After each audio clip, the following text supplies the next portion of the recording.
In early times, evil spirits were thought to possess people and make them act in strange and frightening ways. By the 1800s, the study of this hysteria led some doctors to believe one person could have separately functioning personalities. In this rare research film from the 1920s, a woman has different personalities who believe they are separate people. One is a male who is not comfortable in women's clothes. Another is a small child. The affliction has been known by different names but recognized for centuries. Today it is called multiple personality disorder. A college student has many personalities, and one of them wants to kill her. A 40-year-old policeman has living within him a tortured child. But Dad, can you tell me? A wife and mother becomes a 5-year-old who is just learning to write her name. Why have they become tormented and broken into different personalities? What is the childhood pain that lies buried in the unknown depths of their minds?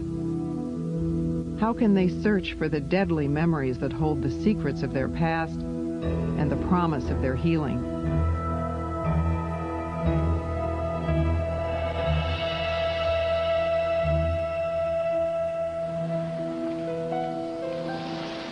Twice a week, Gretchen walks across town to see her therapist.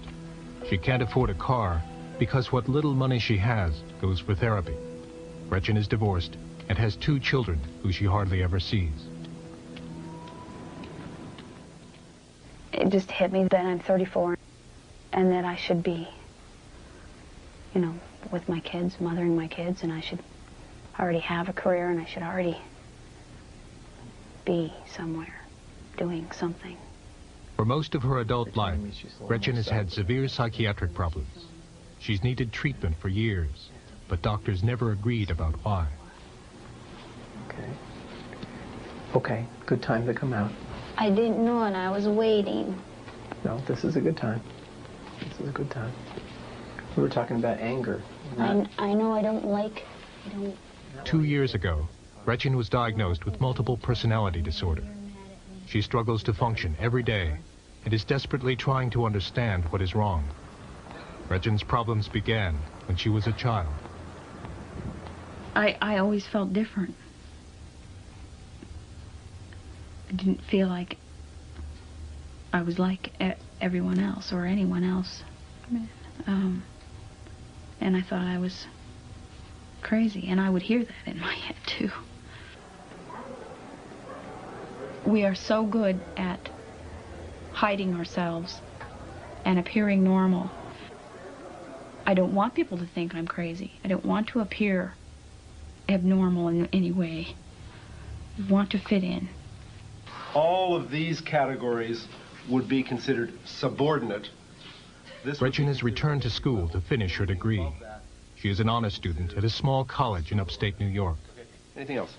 I want to clarify. I thought that subordinate was a higher, more general, and superordinate. Okay. I've got it backwards? You got it backwards. All right. Superordinate.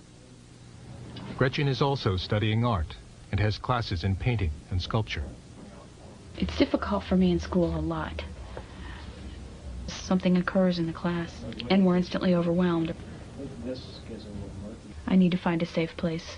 I need to run out of the room and find a safe place to be. When Gretchen is in distress, she switches to a personality that is emotionally stronger. If Gretchen's having a hard day, I come out and I go to class. I take exams. I study. And a lot of that's easier for me to do than it is for her.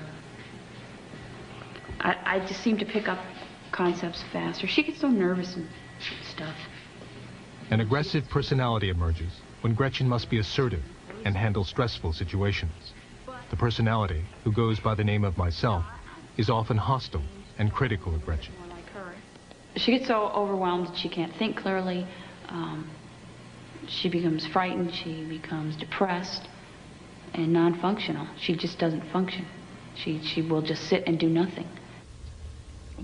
When others come out, I don't always know what's happening. What happens to me is I get pulled in. I feel like I'm just shutting down.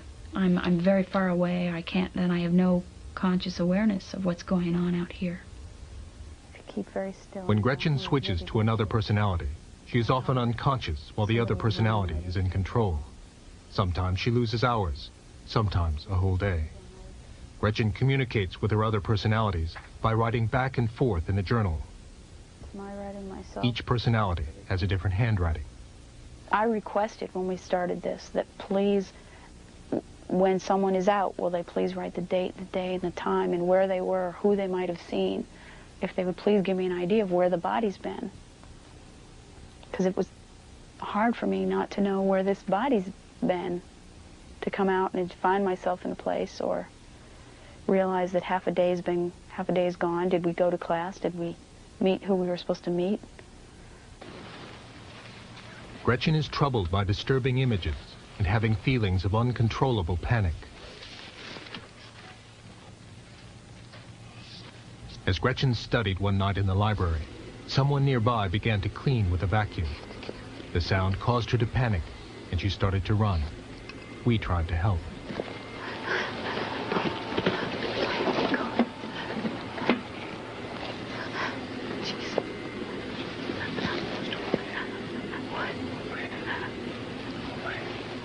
Gretchen experiences panic attacks that are triggered by certain sights and sounds.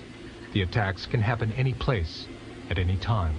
What are we going to do? What do you need to do?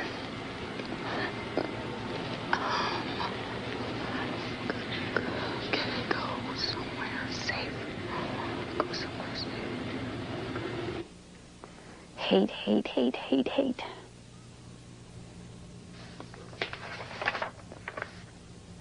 Gretchen is mutilated by a personality that feels she should be hurt and punished. The mutilation takes the form of cutting and happens outside of Gretchen's knowledge or control. She cut pretty seriously and left it in the book for me. I mean,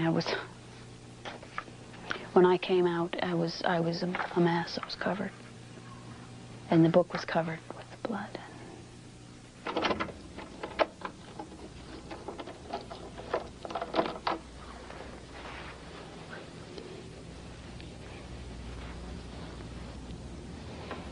One night, Gretchen was working in the art studio at school when a destructive personality took control.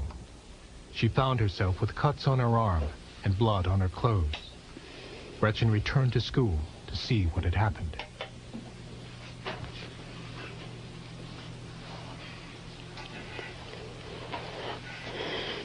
What happened here, Gretchen?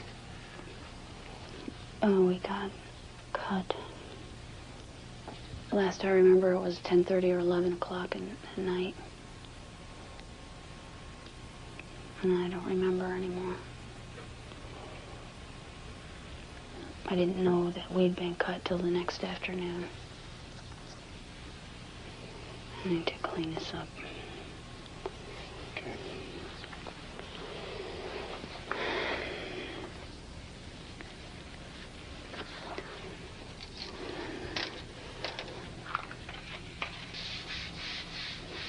The mutilation has been happening for years.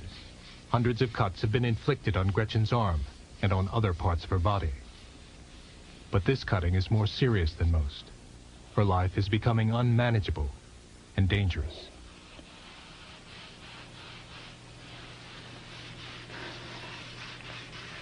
I need to know what happened to me so that I can deal with it and heal from it. I can't heal from something I don't know what it's about.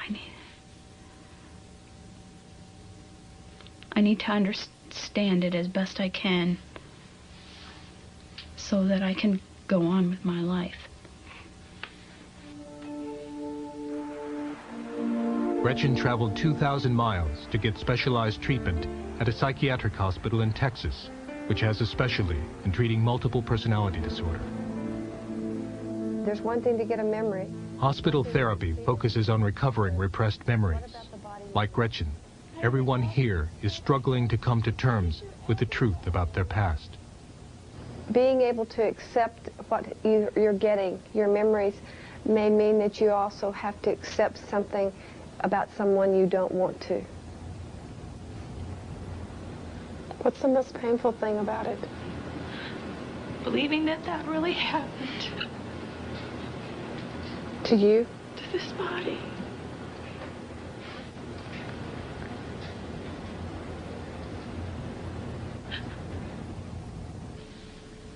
I know I could hear the screaming in my head to run. But there wasn't anywhere to run. I was in a corner. I think. Except that I can see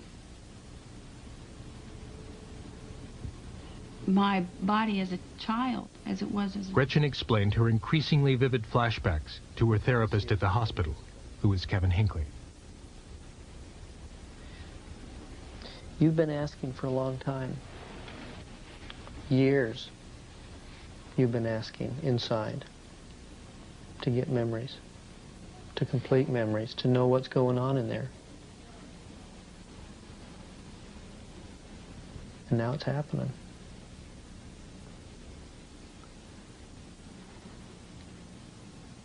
It feels real close.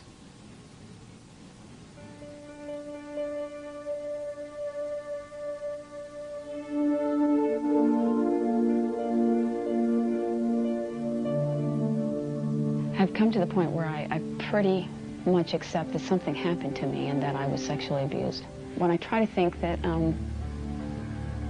of who it might be, and I seem to I'm getting closer and closer to feeling like I may know who that might be, or it may probably be. That doesn't fit with what I know that I experienced, and that I saw, and that I hear, and that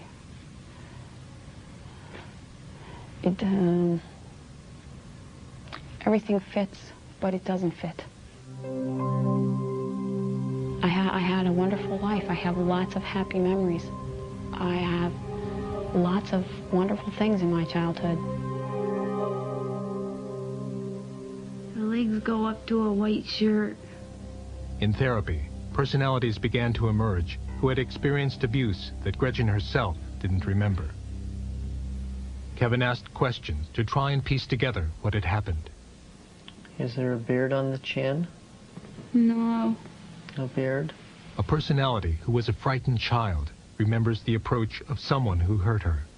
If I get real small, if I get real small, nobody. The memories can see me. became If I get increasingly real vivid small. and were experienced as if the abuse were actually happening. Past and present were indistinguishable. We're still in Texas. It's 1992. You're safe. But I know this is a real scary memory. What are you seeing? Big hands, big Big hands. hands? What's happening with the big hands?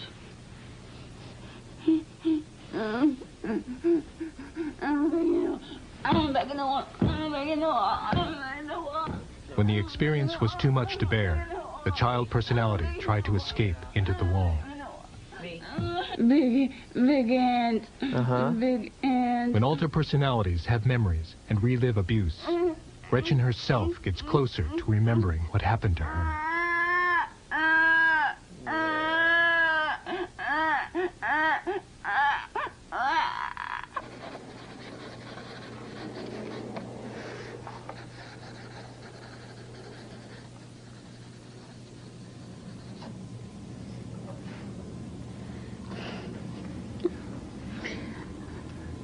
Who's here? It's myself. The best thing about journal writing is we just come popping out. That's my writing. That's my writing. See, I go on for pages. That's Gretchen's writing. You used to hurt Gretchen? I would do anything to destroy anything she did and to hurt her in any way I could. And I used to be one of those inside that belittled her and called her names and swore at her and hurt her. I cut the shit out of her. And I'm very good at it. I'm the one who severed the artery in the 4 tendons. Why did you do that? I wanted to kill her. I hated her. What did she do? I stopped growing at 14 because that's when she began becoming interested in boys and dating and all of that. And I hated it. I didn't want any part of it. So I quit. I wasn't going to be any more than 14 because nobody was ever going to touch me. And whenever that would happen with Gretchen, it would hurt me and I would hate it. I would hate her, and I would hate her for letting that happen. So I cut her. We have to be able to build Gretchen's self, her sense of her own control, her ability to resist the urges to switch, the urges to cut, the urges to have to mutilate. And Gretchen's case was discussed in a hospital staff meeting where therapists and psychiatrists consult and make therapeutic decisions. I think she's experiencing a lot of anxiety because her body, she says, why is my head hitting the wall? Why is somebody cutting my arm? Is she aware of why all of this is happening to her physically?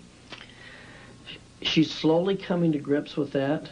One of the things that I've tried to have her understand is that internally she has a tremendous pressure that's going on. There's a tremendous conflict between those inside that have carried the memories for so long who want other people to know what happened to them. They no longer want to carry these memories. There's a tremendous pressure for them to tell their stories about what occurred. Gretchen's memories were still blocked, and the impasse was beginning to affect the progress of her therapy. Other personalities needed to be reached so their memories could bring her closer to a cure. Gretchen was given a drug called sodium amytal, which acts like a truth serum. The drug helps break through resistance to remembering the past. Okay, how about that? She was restrained because some personalities could be violent. The incident we were talking about yesterday, with Gretchen as a child in the corner and the legs coming in. What do you know about that? Yes, they're still there. Okay. Stay with the bathroom for a moment. Then what happened? They, Need everybody to stay in the bathroom this time. Let's finish this. They moved in the bathroom over to us. And then what? Then there was a penis in her mouth. Yeah. Yuck! Whose penis was it? I don't know. Okay. Yeah, what do you see? My jaw hurts, my mouth hurts, I can't breathe, I can't breathe, I can't breathe. Memories began to surface about oral and vaginal abuse that had occurred in a bathroom. So far, these were the most specific and detailed memories to come out. But then, another personality named Enigma appeared. A dangerous personality at the core of Gretchen's self-destruction. Enigma, what happens to you if the puzzle gets solved? Huh? Are you punished in some way? I'll kill her before you kill her! I'll kill her before you kill her! Guess what? The good news is I'm not going to kill her. There's no punishment. I'm not going to hurt her. And I have no intentions of killing her. We're going to keep her safe. And that's where I need your help. She belongs in the bed. No, she doesn't. Belongs in the No, bed. no, that's what the abuser said. And it was not true. Enigma's job is to kill the body should these memories come out. And you hear halfway through the interview her saying, I'll kill her before you do. Makes me wonder if there was some kind of threat that says if you ever talk, we'll kill you. And this is kind of what I look like. That's about how old I am, that picture. She looks pretty happy. And on Gretchen was exhausted after therapy, so an untroubled child personality emerged. it's the picture I cut out. How old are you? I'm 8. We haven't had a very good couple of days. Everything's been, everyone's been up in arms. Yeah, what's been going on inside? Well, I don't know all of the details, but there's been a lot of people that are upset and hurting inside, and hurting stomachs and hurting throats, and the worst part is hurting hearts. Sometimes our hearts, we have hurting hearts. But I try to just help out. Plus, I get to have some fun myself. If I'm out, I get to do something. I don't always have to work.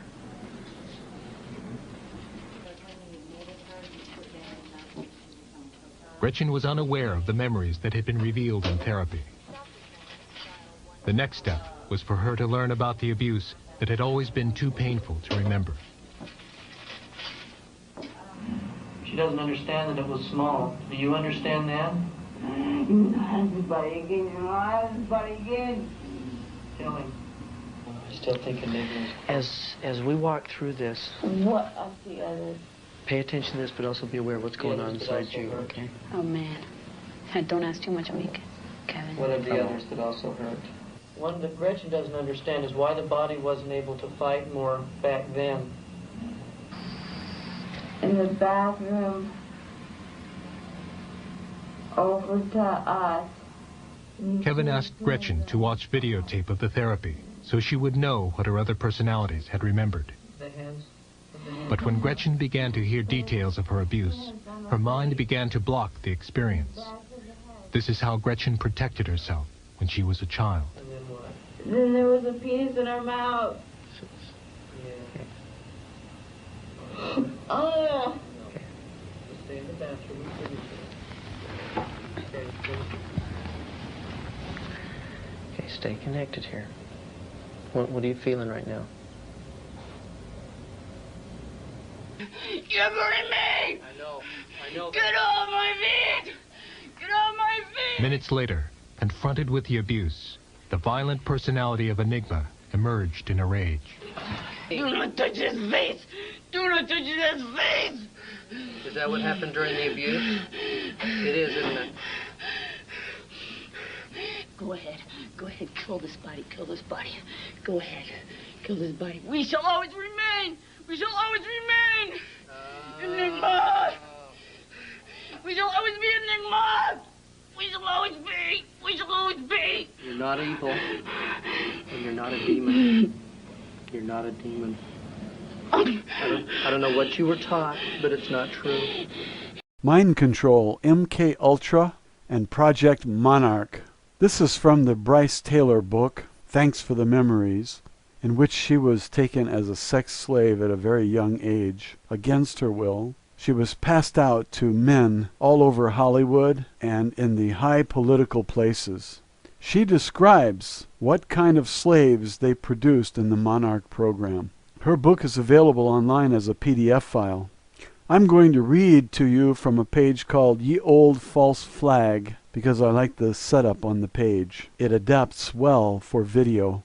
Overview. The United States government has implemented mind control experiments on unknowing victims since after World War II, under the guise of top-secret projects. This is fact. Declassified documents corroborate this claim. This thread will take a deep look into mind control. We will explore sources such as the aforementioned documents, former members of the U.S. intelligence community, historical documentation, and testimony and writings from survivors of mind control experimentation. A warning to any mind control survivors. This thread may contain a number of triggers, and it is important that you do not read any further without your support system present unless you have a thoroughly reintegrated personality. The beginnings of control. The Illuminati was created in 1776 by a Bavarian Jesuit commissioned by the House of Rothschild. The Rothschilds are notorious as one of the 13 bloodlines of the Illuminati, and they rule over the world banking system. The Illuminati is the culmination of elite satanic bloodlines, secret societies, and Freemasons to form the basis of the New World Order. The premise behind the New World Order is to create a utopia for the elite to rule over a completely controlled world population of basically slaves. By the 19th century, Great Britain and Germany were the respective headquarters of the Illuminati. It was here that behavior science research was born. In 1921, the Tavistock Institute of Human Relations was set up in London. The institute currently runs under the guise of a charity whose purpose is somewhat cryptic in wording. Basically, they offer consulting in personal development. However, a little research will bring you a view into the sinister side of this establishment. During World War II, many of Hitler's concentration camps served as research facilities where inhumane experiments were carried out on those interred. These atrocities included electroshock, mind control, surgical experimentation, and much more. These experiments propelled German scientists in the knowledge of what the human body and mind could endure. Following the war, some 1,500 German scientists were brought to the U.S. via a top-secret operation called Project Paperclip. Many of these included individuals who had committed horrific war crimes against humanity, but the U.S. saw an opportunity to exploit their knowledge in the areas of behavioral science and rocketry. Precursors to MKUltra. Once the National Security Council and the CIA were created, the first in a long line of brainwashing programs was enacted post haste by the Navy in the fall of 1947. Project Chatter was an experiment into using drugs during interrogation. This project ran for 6 years until 1953. In 1950, the CIA began Project Bluebird, an expansion into the research of behavior modification. The objects were: 1. Discover a means of conditioning personnel to prevent unauthorized extraction of information from them by known means. 2. Investigate the possibility of control of an individual by application of special interrogation techniques. 3. Investigate memory enhancement. 4. Establish defensive means for preventing hostile control of agency personnel. In 1951, Project Bluebird was renamed Project Artichoke, which explored using hypnosis and drugs in interrogation. This project ceased in 1956. In the meantime, MKUltra came into existence in 1953. MKUltra was a clandestine project dedicated solely to the exploration of mind control. MKUltra and Project Monarch. MKUltra used the following methods for mind control: anthropology, electroshock, graphology, which is the pseudoscience of handwriting analysis, harassment substances, materials like LSD, paramilitary devices, psychiatry, psychology, radiation, and sociology. There were a staggering 149 sub-projects under the umbrella of MKUltra. A list of these sub-projects can be found below in the Sources section. Project Monarch is not a government-named operation, but the name given as description by survivors, therapists, and supposed insiders. Project Monarch may have derived from MK Search and its sub-projects. The term monarch refers to the monarch butterfly and how its characteristics correlate to a mind-controlled individual. It is best defined as the following. Project Monarch could be best described as a form of structured dissociation and occultic integration in order to compartmentalize the mind into multiple personalities within a systematic framework. The general basis behind Project Monarch is a method of traumatic and ritual abuse which shatters the mind into numerous personalities. These individuals are textbook cases of multiple personality disorder, now renamed dissociative identity disorder, or DID. An explanation of Monarch terms. Many terms used in Project Monarch correlate to computers. File, an alter or alternate personality within a mind-controlled individual. An alter or file is created through trauma such as electroshock.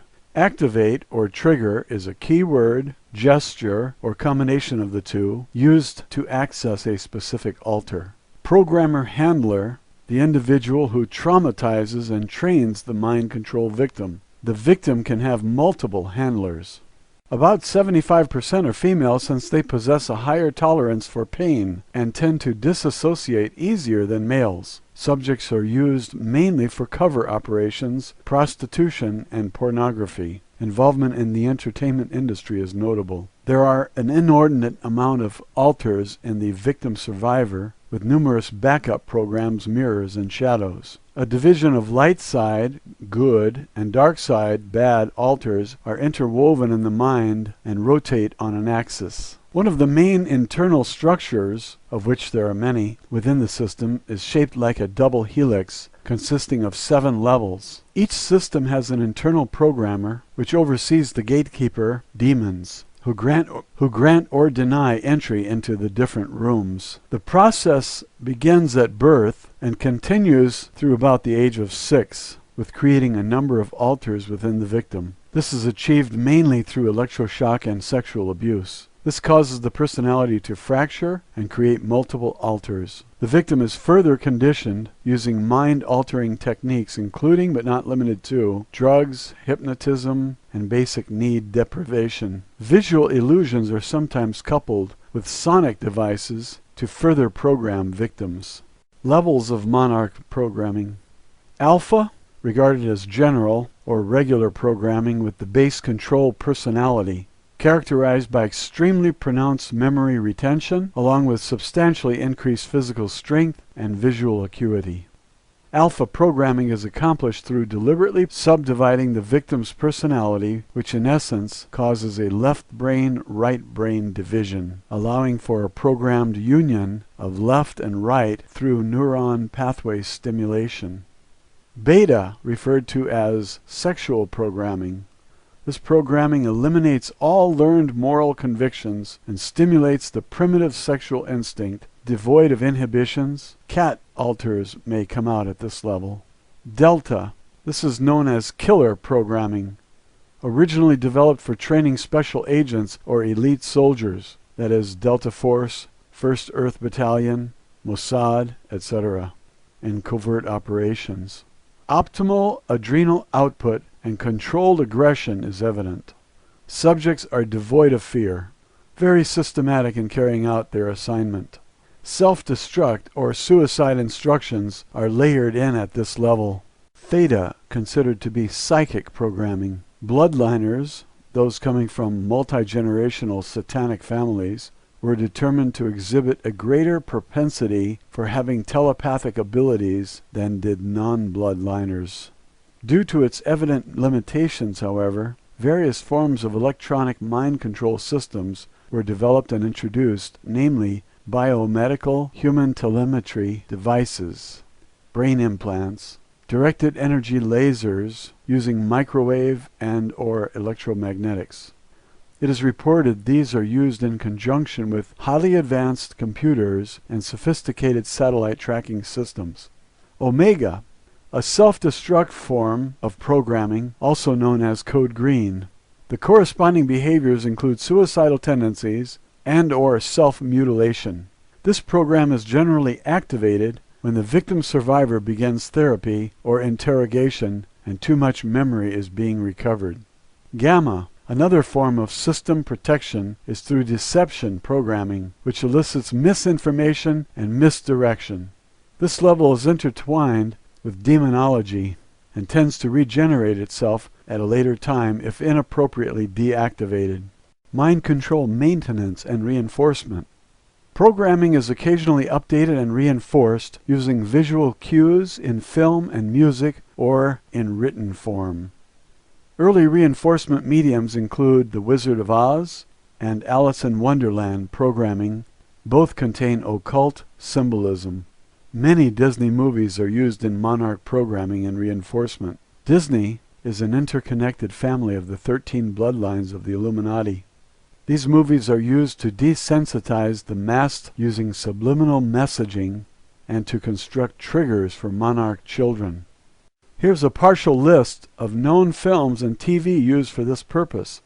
Alice in Wonderland, Aladdin, Batman, Beauty and the Beast, Bewitched, DuckTales, E.T., Fantasy Island, Ghostbusters, Pinocchio, Pocahontas, Reboot, Sleeping Beauty, Snow White, Star Wars, Tiny Toons, The Dead Sea Scrolls, The Little Mermaid, The Lion King, The Wizard of Oz.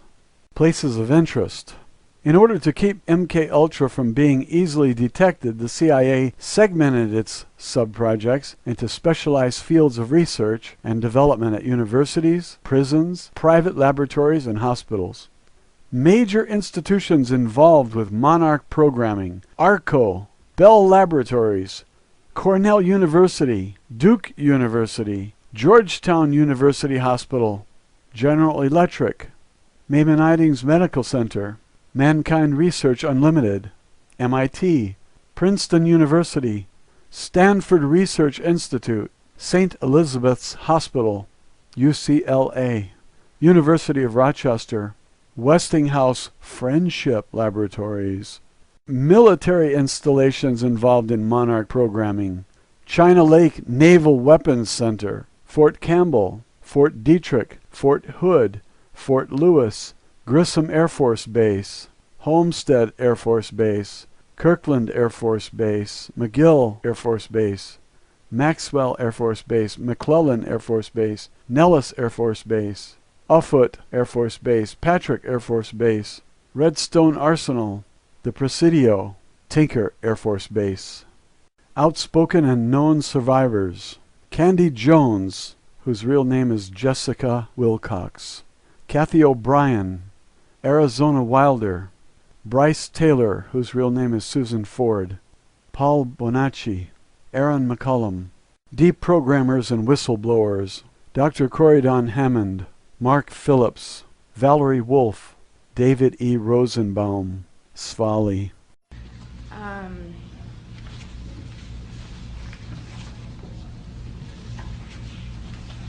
I'm Christy Nicola, born July of 1962, rendering me 32 years of age.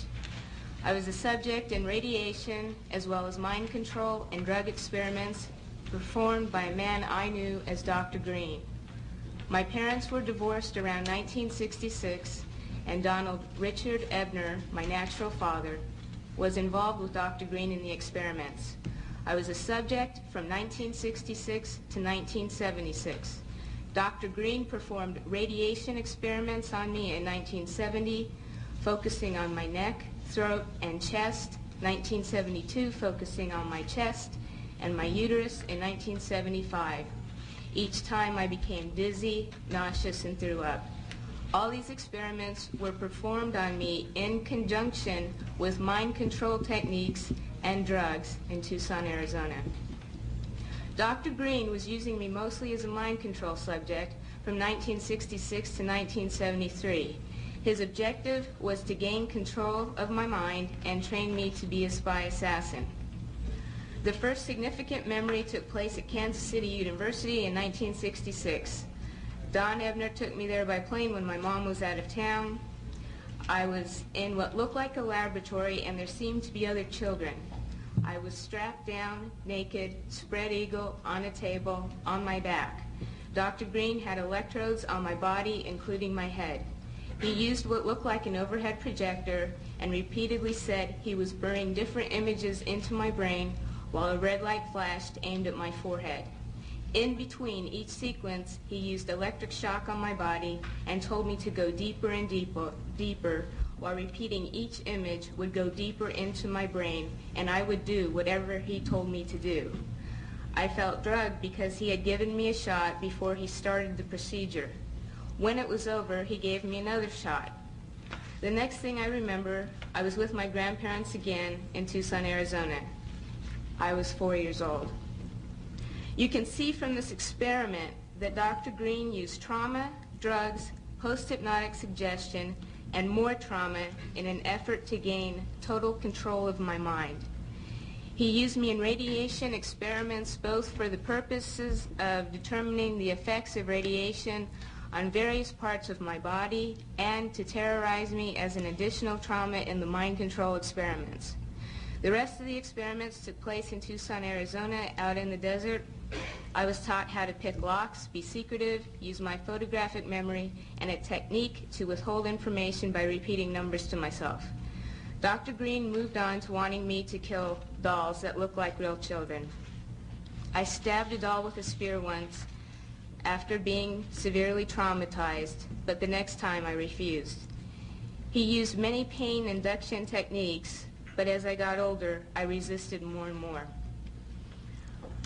He often tied me down in a cage, which was near his office. Between 1972 and 1976, he and his assistants were sometimes careless and left the cage unlocked. Whenever physically possible, I snuck into his office and found files with reports and memos addressed to CIA and military personnel. Included in these files were project, subproject, subject, and experiment names with some code numbers for radiation and mind control experiments, which I have submitted in your written documentation. I was caught twice, and Dr. Green ruthlessly used electric shock, drugs, spun me on a table, put shots in my stomach, in my back, dislocated my joints, and hypnotic techniques to make me feel crazy and suicidal. Because of my rebellion and growing lack of cooperation, they gave up on me as a spy assassin. Consequently, the last 2 years, 1974 to 1976, Dr. Green used various mind control techniques to reverse the spy assassin messages to self-destruct and death messages. His purpose? He wanted me dead, and I struggled to stay alive all of my adult life. I believe it is by the grace of God that I am still alive. These horrible experiments have profoundly affected my life. I developed multiple personality disorder because Dr. Green's goal was to split my mind into as many parts as possible so he could control me totally. He failed, but I've had to endure years of constant physical, mental, and emotional pain, even to this day. I've been in therapy consistently for 12 years, and it wasn't until I found my current therapist 2.5 years ago who had knowledge of the mind control experiments that I've finally been able to make real progress and begin to heal.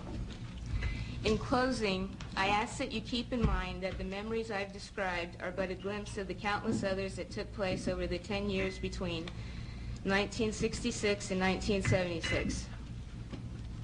That they weren't just radiation, but mind control and drug experiments as well. I have included more detailed information of what I remember in your written documentation. Please help us by recommending an investigation and making the information available so that therapists and other mental health professionals can help more people like myself. I know I can get better. I am getting better. And I know others can too, with the proper help. Please help us in an effort to prevent these heinous acts from continuing in the future. Thank you very much.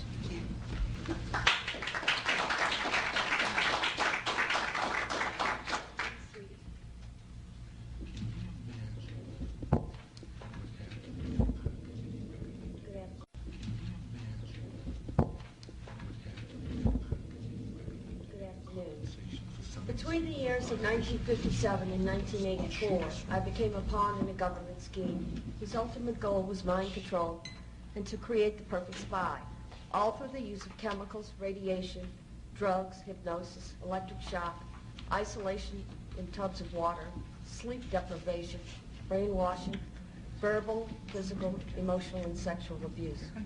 I was exploited unwittingly for nearly 3 decades of my life, and the only explanations given to me were that, quote, the end justifies the means, and, quote, I was serving my country in their bold effort to fight communism.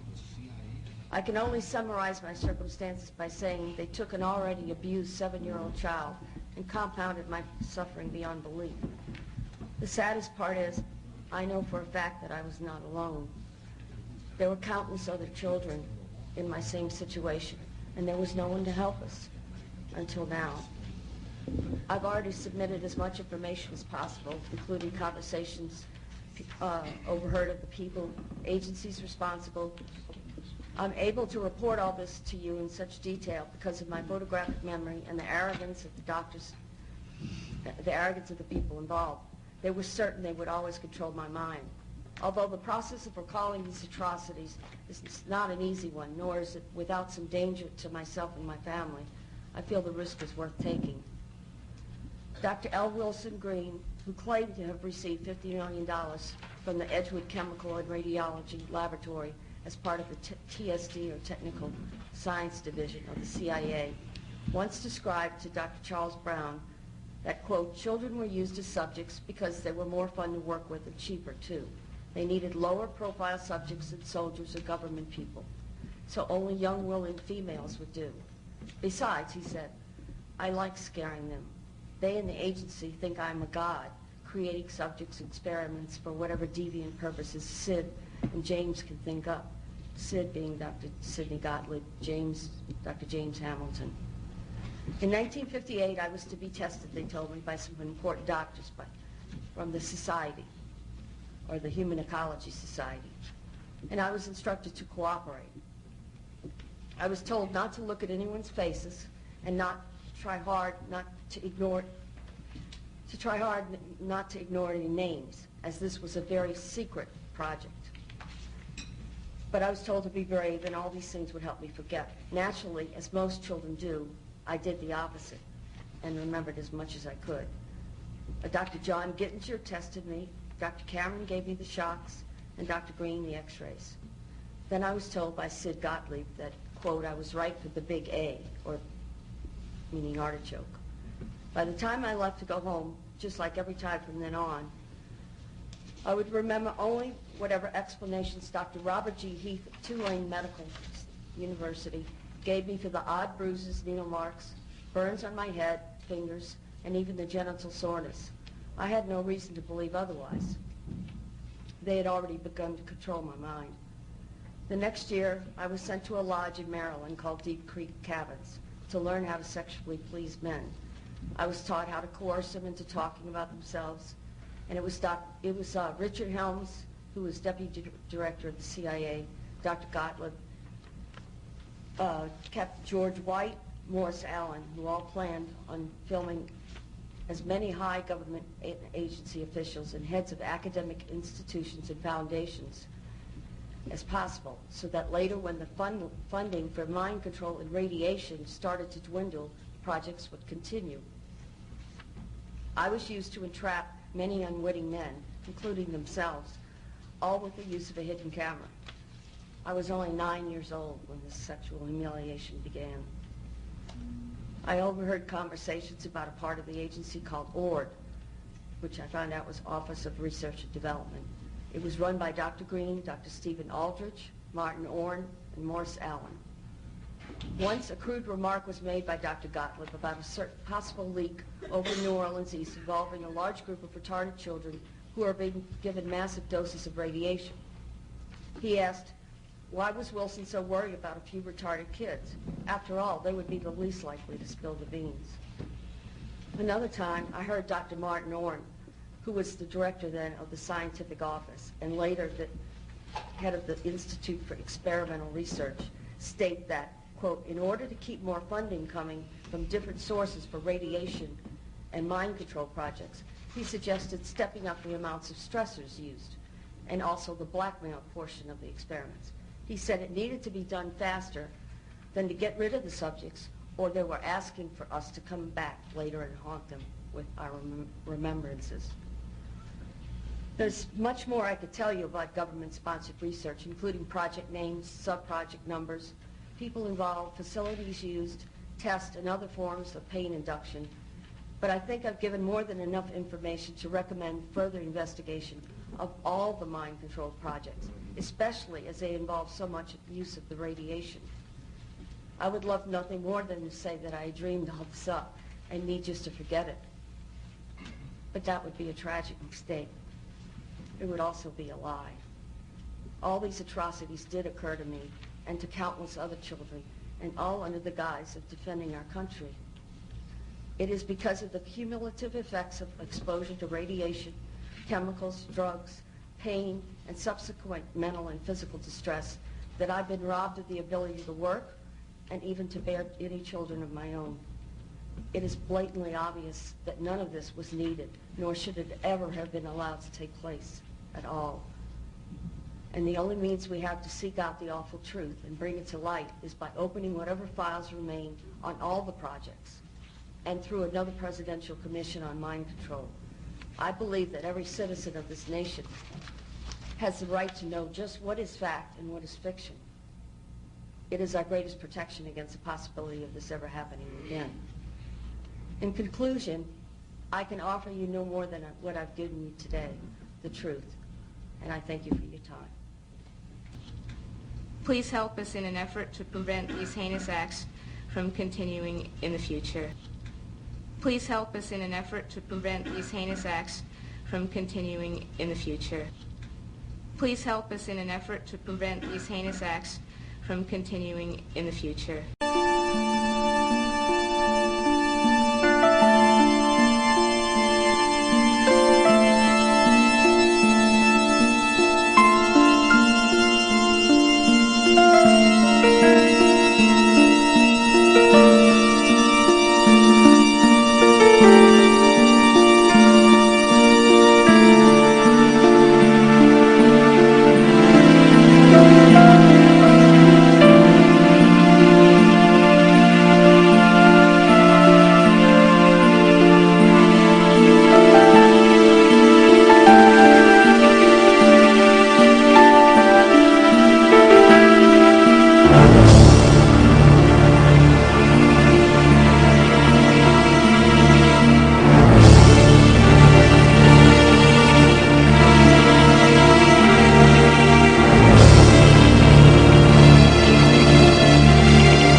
Arizona, can we start at the beginning and can you tell us the story of what's happened in your life from the very start? Okay, what I can tell you is that before I started looking into my life, back in 1989, I was starting to have flashes of things, and my life was not what it seemed to be, which is why I started looking into it. And what I found out was that I had a lot of missing time, and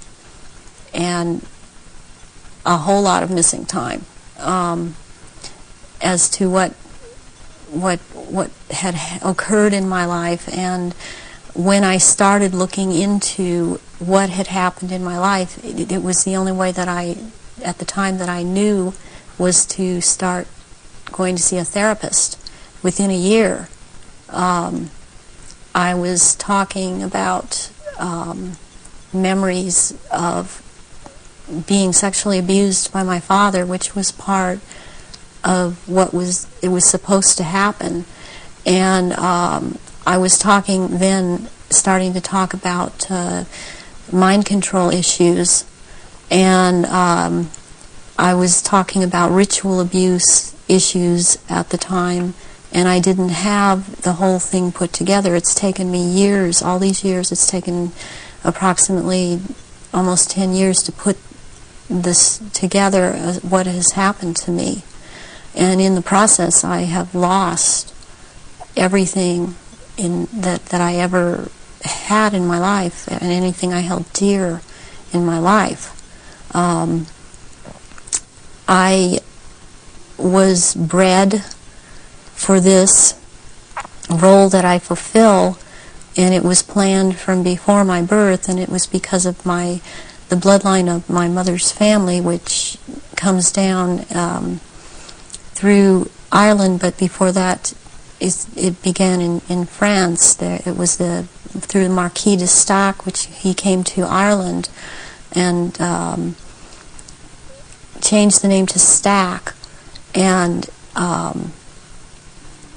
then I was chosen, and the birth was planned. My parents were forced to move down to this area for the reason that the High Council is down here, which is, there are 6 councils of 13 in this country, and the High Council is down here.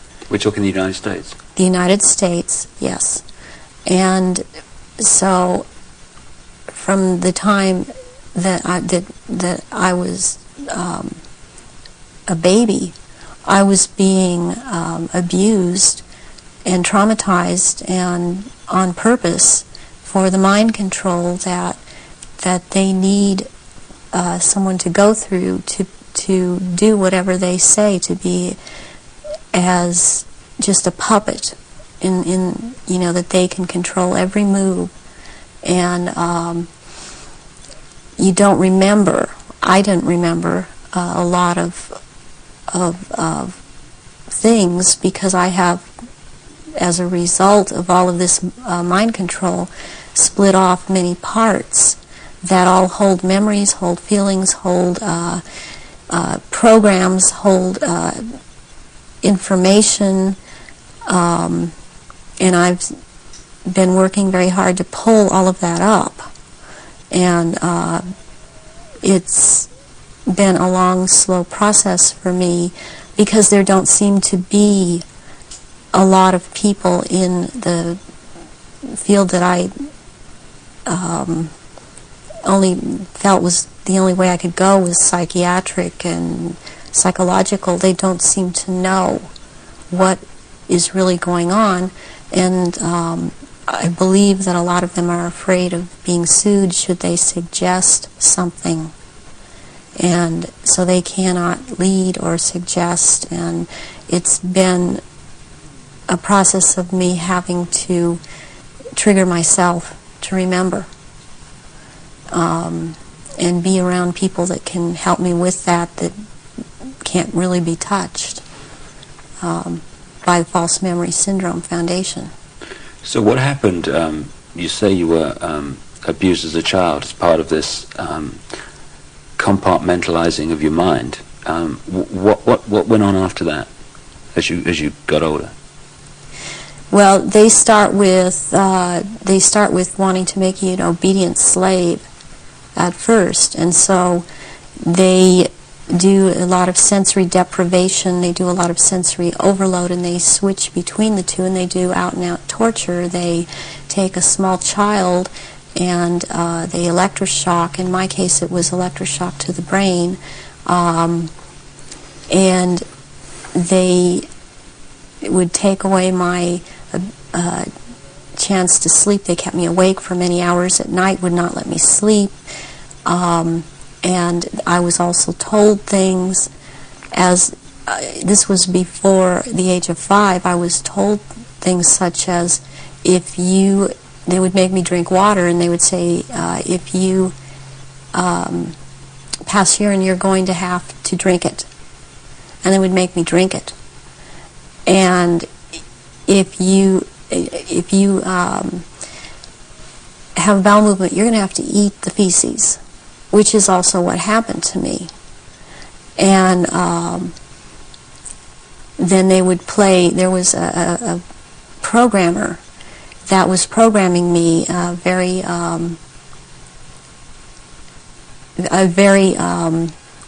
infamous person in history, who actually has been in this country, and he was known as Dr. Green. Who he actually was Dr. Mengele, from Joseph Mengele, from the concentration camps in Germany, and he was he stayed a lot at China Lake Naval Weapons Station out here in Southern California, in the desert area. And I would be around this man a lot, and he used to tell me that scar that he had on the left cheek of his face was actually from, he was into fencing, and that it was from that, but actually the scar on his cheek was from one of his own programming techniques, that he would put a child in a box and with a sword and tell the child to defend the box, even if it meant his own death. Then he'd tell another child to break into the box, and which this child would do, and then the other child would then jump out of the box and shove the sword or the lance straight through the other child. And at one point he got into it where this child actually got him in the face with the sword.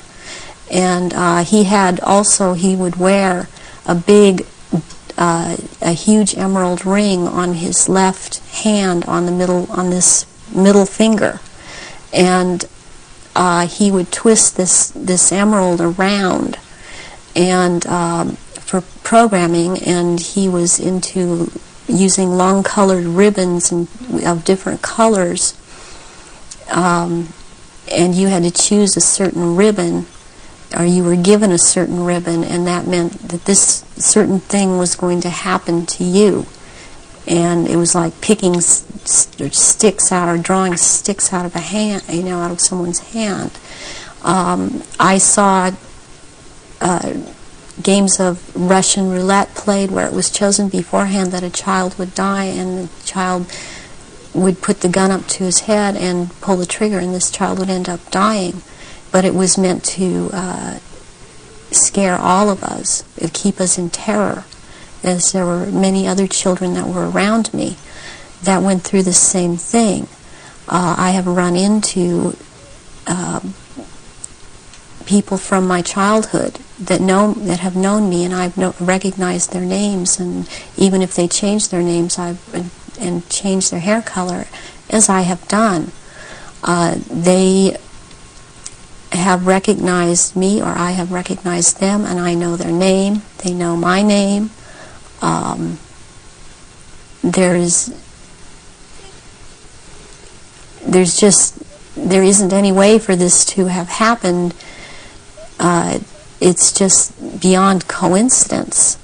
And when you get older, I mean, they start taking, this programmer in particular, Mengele, would take me to rituals. I went to rituals with him all over this country, and in Britain, and in France, and it was known by intelligence agencies in this country that this man was here. They brought him here. Is that Project Paperclip you're talking about? Yeah. Through the OSS. And my family, or my so-called family, are all DID. They have not. They are very well programmed, and they have not sought help. They have not gone in and tried to figure out what's happened. They believe they've had this certain kind of life that they've had, and as far as they are concerned, I am crazy. And they have much different memories of what I have, and I was always told certain things by my parents that my sisters were never told. And biologically, I have to add at this point that my mother is my mother. I am not biologically related to my father. And this has to do with the bloodlines, and his was considered impure. And this is all about purity of the bloodline. And that is why I am involved in this. There are people that are involved in this that it is not so much because of bloodline, but they have the ability to dissociate and be used as slaves by these people. You say that you come from a certain bloodline, and there is this obsession with bloodlines that this Brotherhood Illuminati have. Why is that? Because what first started coming out was about the Aryan the Aryans, and the purity of the blood. And what it's all about is that the blood and the menstrual blood contains something that is important for the propagation of this race that is controlling things on this planet. And these people that are in the organization that the Council of 13 is under and they have something called the Grand Druid Council or the Octagon. The Grand Druid Council or the Octagon. The Grand Druid Council or the Octagon they're called the Illuminati. And the Illuminati are actually run by these 13 bloodlines, which are all of the royal families in Europe and in England. And they need the blood because they are, in fact, not human. They take human shape. They are reptilians. Not human. They take human shape. They are reptilians. Not human. They take human shape. They are reptilians. And they need the blood. The blood helps them maintain their reptilian shape, and it helps them maintain their sanity, and it helps them to live in this world because they are not from this world. Does that relate to what the Nazis call vril power and what the Hindus call the serpent power in the blood? Yes, the blood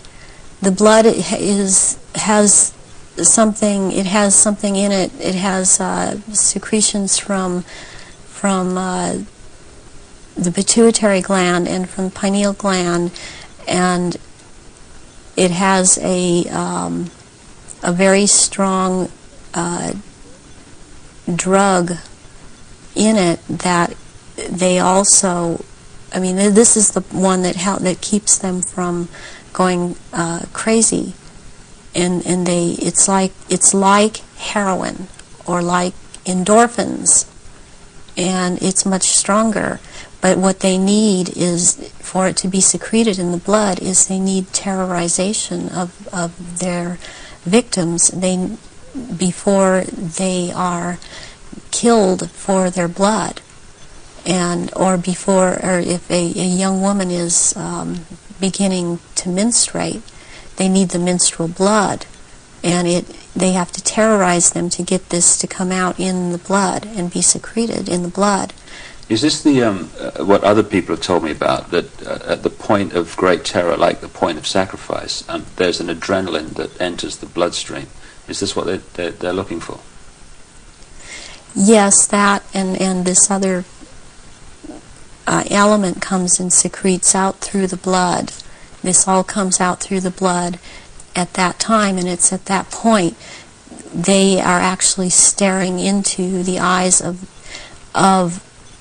the head of at some of these rituals, or at a reptilian. They are staring into the eyes of this person, and they're held. It's a hypnotic gaze these reptilians have, and it holds the victim in an absolute trance, in a trance of terror, and then they are killed at that moment as they are staring into their eyes.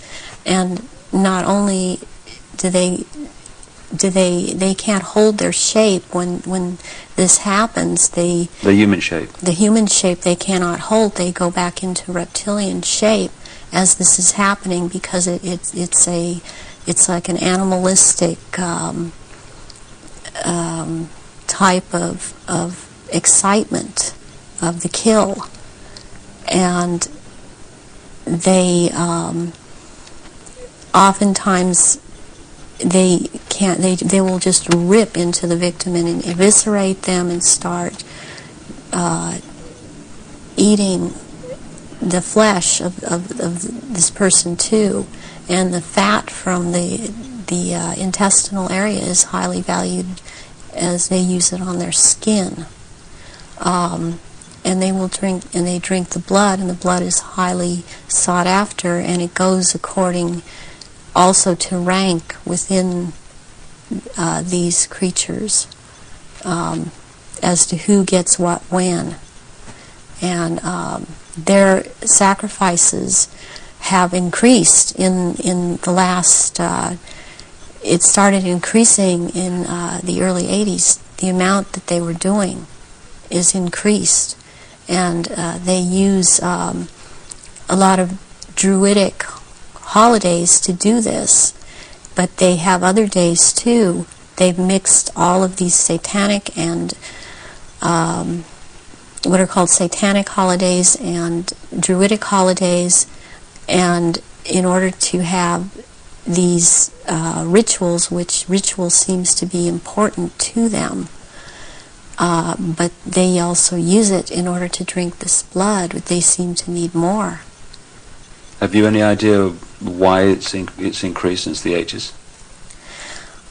So there are changes going on in the earth. It seems they're not able to hold their shape like they once were able to, and people see them shapeshift more and more, and they need the blood to try and maintain it, to try and maintain their human form. I believe there's a time coming that because of what I've been told, when they are not going to bother having to hold that human shape as they had to before, and they want that time to come. It's almost upon us. So when you're talking about the fact that the veil is lifting on these reptilians so that people can see them far more easily and far more often, does this relate in any way to the fact that there is this desire to bring in this rigid structure, including microchipping and many other things, across the year 2000, which has become known as the New World Order? Is that coming in because it is known that the people are going to see what the game is, and there has to be control of the people at that time? Yes, it's very connected. I started talking about the New World Order back in 1990, and I was very psychologically and physically affected so much by what was coming out. I wasn't watching television. I was not aware that certain individuals in this country, George Bush, were talking about the New World Order. I was talking about it because that is what was coming out, and knowing that the first time that inside of myself that I'd heard it was in conjunction with the Nazis, and that came from Mengele. And I started realizing that there was something going on, and then it scared me, and I didn't really look into it for years, but I was being harassed constantly. I was being told. At one point, I had someone telling me that I was being, and who was ex-Army intelligence, ex-CIA, telling me that I was being monitored by the National Security Agency, and I didn't have the whole story then, so I did not totally understand why this was happening. But yet I was being followed by cars or vans that said G12, G14, and in this last year, which has really been very hard, I've been followed by G41 vans, and I had to find out what those were, and that is naval intelligence. But this whole thing is going towards around the year 2000, and when they are going to establish themselves openly as a New World Order, and it's headed toward that, and that's what everything is being prepared to or prepared for. And I have actually got I've got a sleeping program right now to return, because I've left, but to return for that time, and it's called End Times Programming or Janus Programming. And Janus relates back to Nimrod of Babylon. Yeah, there is a group that used to be in contact with me all the time, and they stopped trying simply because I didn't obey them. They would be in contact with me all the time. They're called Janus, which is also the two-headed Roman god of change. And their headquarters is in Brussels, Belgium, in the NATO building. And they are a group of psychiatrists and doctors who are into mind control. And they are one of the many groups involved with the Illuminati. And they would contact me and tell me, give me directions that I was to psychically kill this person or psychically injure this person or scare this person. They'd give me the location. And I started questioning this, and I had a contact who since has seemed to have disappeared because she couldn't get the funding, and I had called her about this group, and she's the one that was the ex-CIA, ex-Army intelligence person, and she knew about these people, and she said, yes, you're right, this is what is going on. The Aryan, or the reptilians, arrived here and again began to take over, and they instilled themselves in different places underground in the earth, and also this one part of them, the ruling part, took over and became involved in the politics and in the religion, and started controlling through these means at that point in time, and using the gods and deities that were believed in on this planet, started infiltrating into that and becoming that, and things started, blood rituals started happening, and since that time, that is the way that it has been. And presently, they claim to come from a Merovingian bloodline. They are all of there are 13 bloodlines in Europe that all of what are called royalty are developed from or come from, and they include the Aryans in this, and there's been a big push in this century. For example, when Nazis came into power, the fascists, talking about the purity of being pure and staying, the Aryan bloodline staying pure, and what it actually is all about is keeping the blue-eyed, blonde or light red-haired people, the bloodline's pure because it is more powerful, and what is in that blood for these reptilians is more powerful, and they need that. And when you start mixing it with people that were indigenous to this earth, then it is not as powerful. It has nothing to do with someone, skin color or nationality. It has to do with keeping the bloodline pure for their use. So blonde-haired, blue-eyed people are the purest from the reptilians' point of view, and that they want to keep that bloodline pure because of how they need to use it. Yes. When I realized that it had to do with blonde hair and blue eyes, I could not do anything about my eyes, and I am not able to wear contacts or I would have brown eyes. But one thing I did do was cut my hair off, because that was part of the rank I was. My hair was down to my knees, and I colored my hair darker. And there were times after I did cut it off, they had gotten to me, and so the hair would be light red. But that is being in compliance with them. And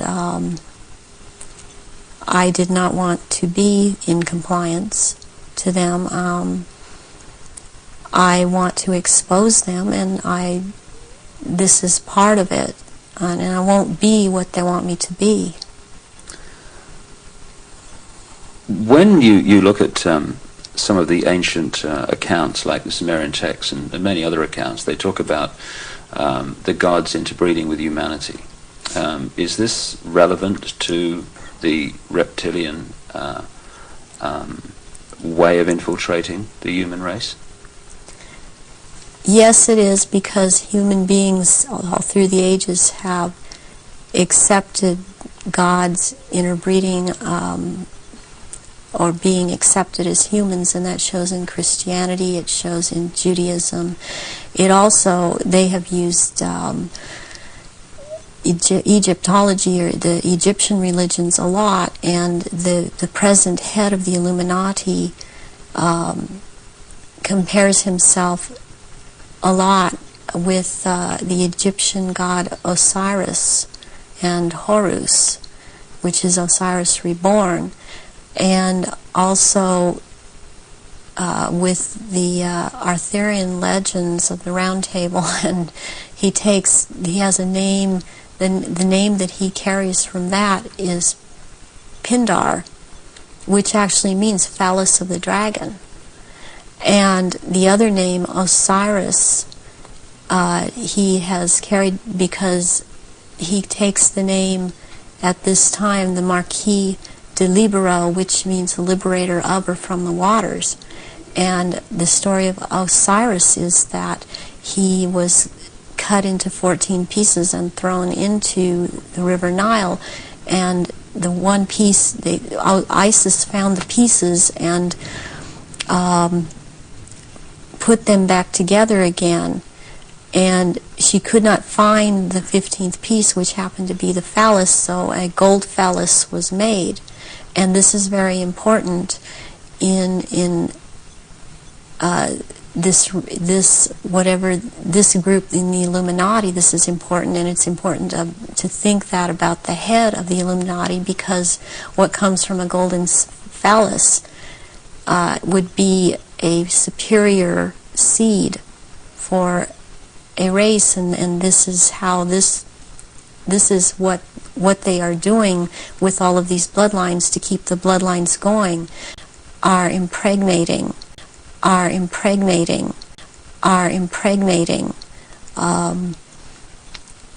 people of Aryan blood that hold high stations with them, impregnating them with this seed of Pindar. And therefore it's important to keep this history in mind and the names in mind that he is going by at this time. So, can we now go into some specifics about your own experiences? What were you brought up to do? You say that you were identified as a bloodline before you were born. What was the role that you were brought through to play? The role that I was brought through to play was, as in the Illuminati, was as a goddess. Specifically, the address is Mother Goddess, Starfire. And the Starfire goes back to the blood in the menstrual blood, what is contained in that. And the address, the way that I was addressed was Mother Goddess. There are only 3 Mother Goddesses. There can only be 3 at a time on this planet, and there is a male equivalent of which there can be only 3 of them. Why mind control someone to conduct these rituals, like yourself? Why don't these reptilians just conduct their own rituals? They don't seem to have the psychic abilities, and they look for people that have that, and people in the bloodline that have that. And I have had that. I've had a tremendous amount of psychic ability, And so I was picked and bred from before birth, and this is also something that other survivors that have been in high positions have known about me and told me. What's the connection then between you having psychic abilities, those being recognized from the start, and you being brought through to conduct their major rituals? Well, it's kind of twofold. First of all, they needed the psychic abilities because they control or attempt to control events, because I would have the ability to foretell what was going to happen, and they needed the information to just try to control it to an outcome that was good for them. The second thing is that during the rituals, you had to have psychic ability. You have to be very powerful in that way to call out the old ones that are also reptilian, that come from another dimension. They actually they materialize from out of another dimension and are present at rituals, and they are so powerful, and their presence is there's such an evilness about them, and they want out of this other dimension, and they can't. They have to be called out by someone who has that power, and the reptilians don't have this power.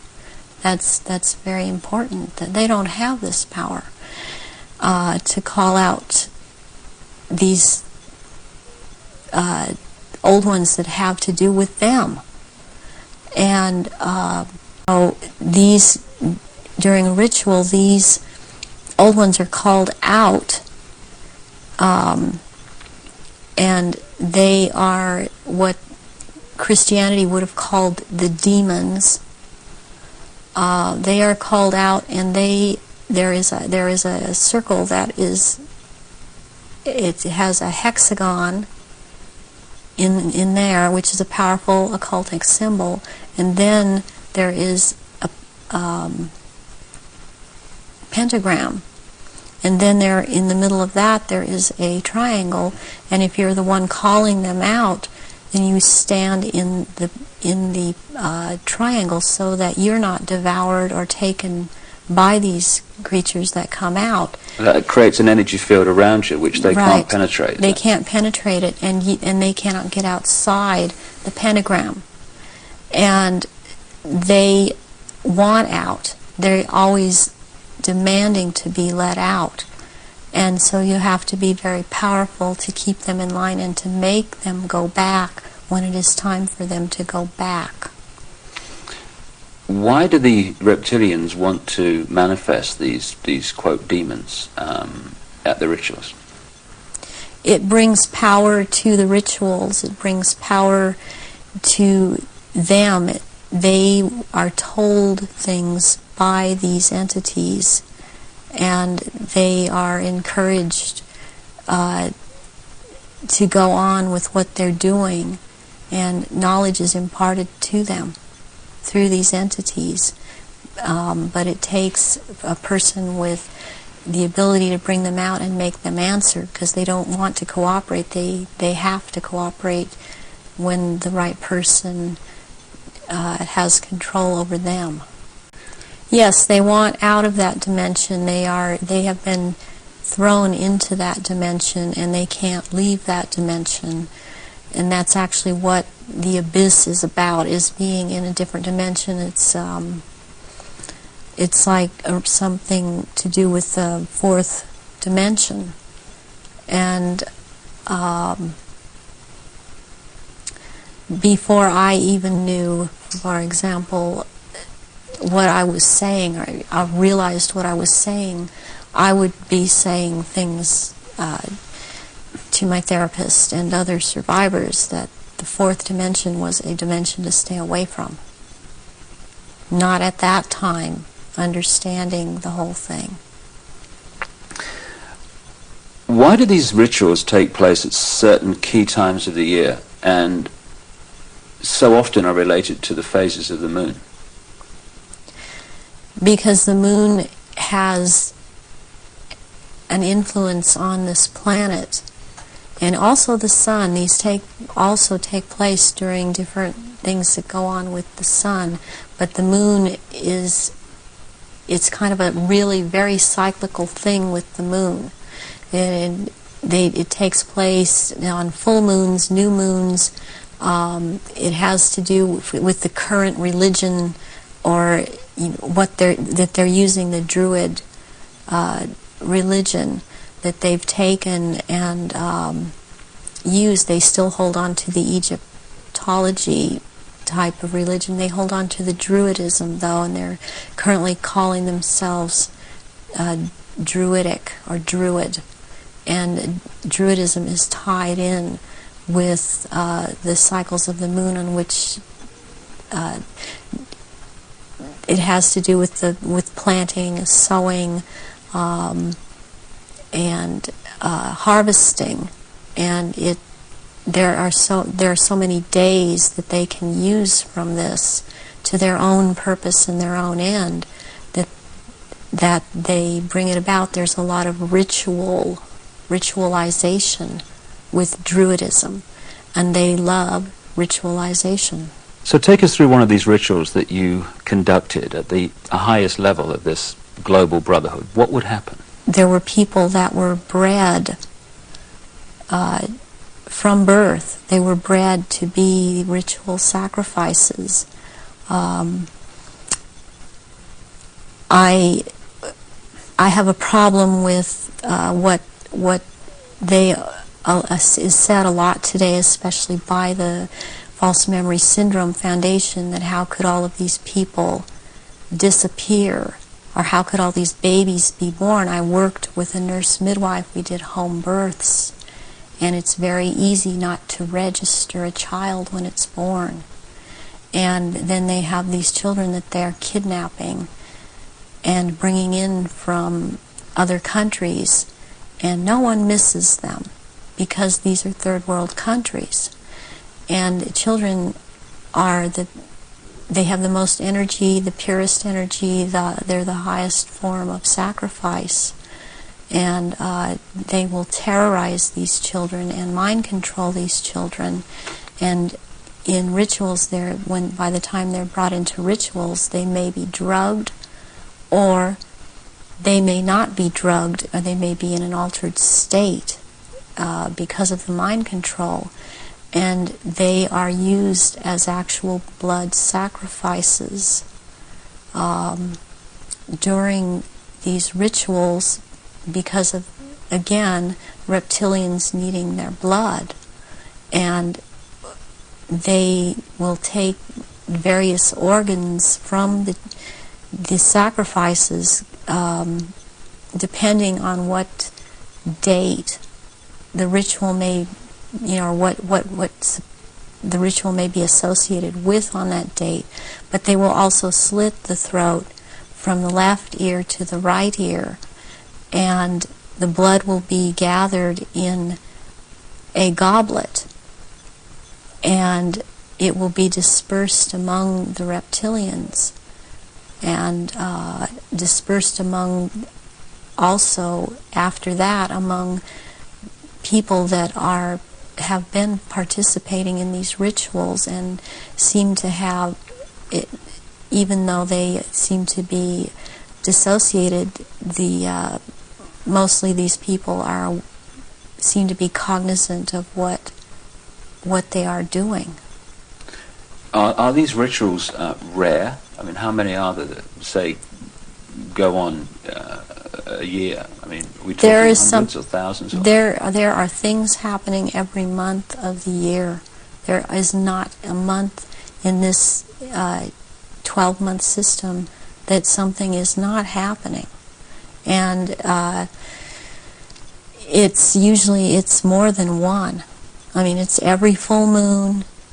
It's and the very important rituals are the summer solstice and the winter solstice, and then there is the vernal equinox and the fall equinox. And there is Samhain, and there is Beltane, there is Imbolc in February, there is Lughnasadh, which is in the beginning of August. there's a whole week leading up to Beltane and also leading up to Samhain that's called Grand Climax. So May the 1st is Beltane. May the 1st is Beltane. Halloween, particularly in America, has become like a mini Christmas, almost like a holiday of celebration with a trick and treat and all this other stuff. But what actually happens outside the public arena that night of Halloween and into November the 1st? Away from the public arena, there's a ritual that's taking place in 6 different locations in this country for all of the Councils of 13 in the area that I'm in. It is the East Side Christian Church on 7th and Temple Street in Long Beach. And it is for the High Council of 13.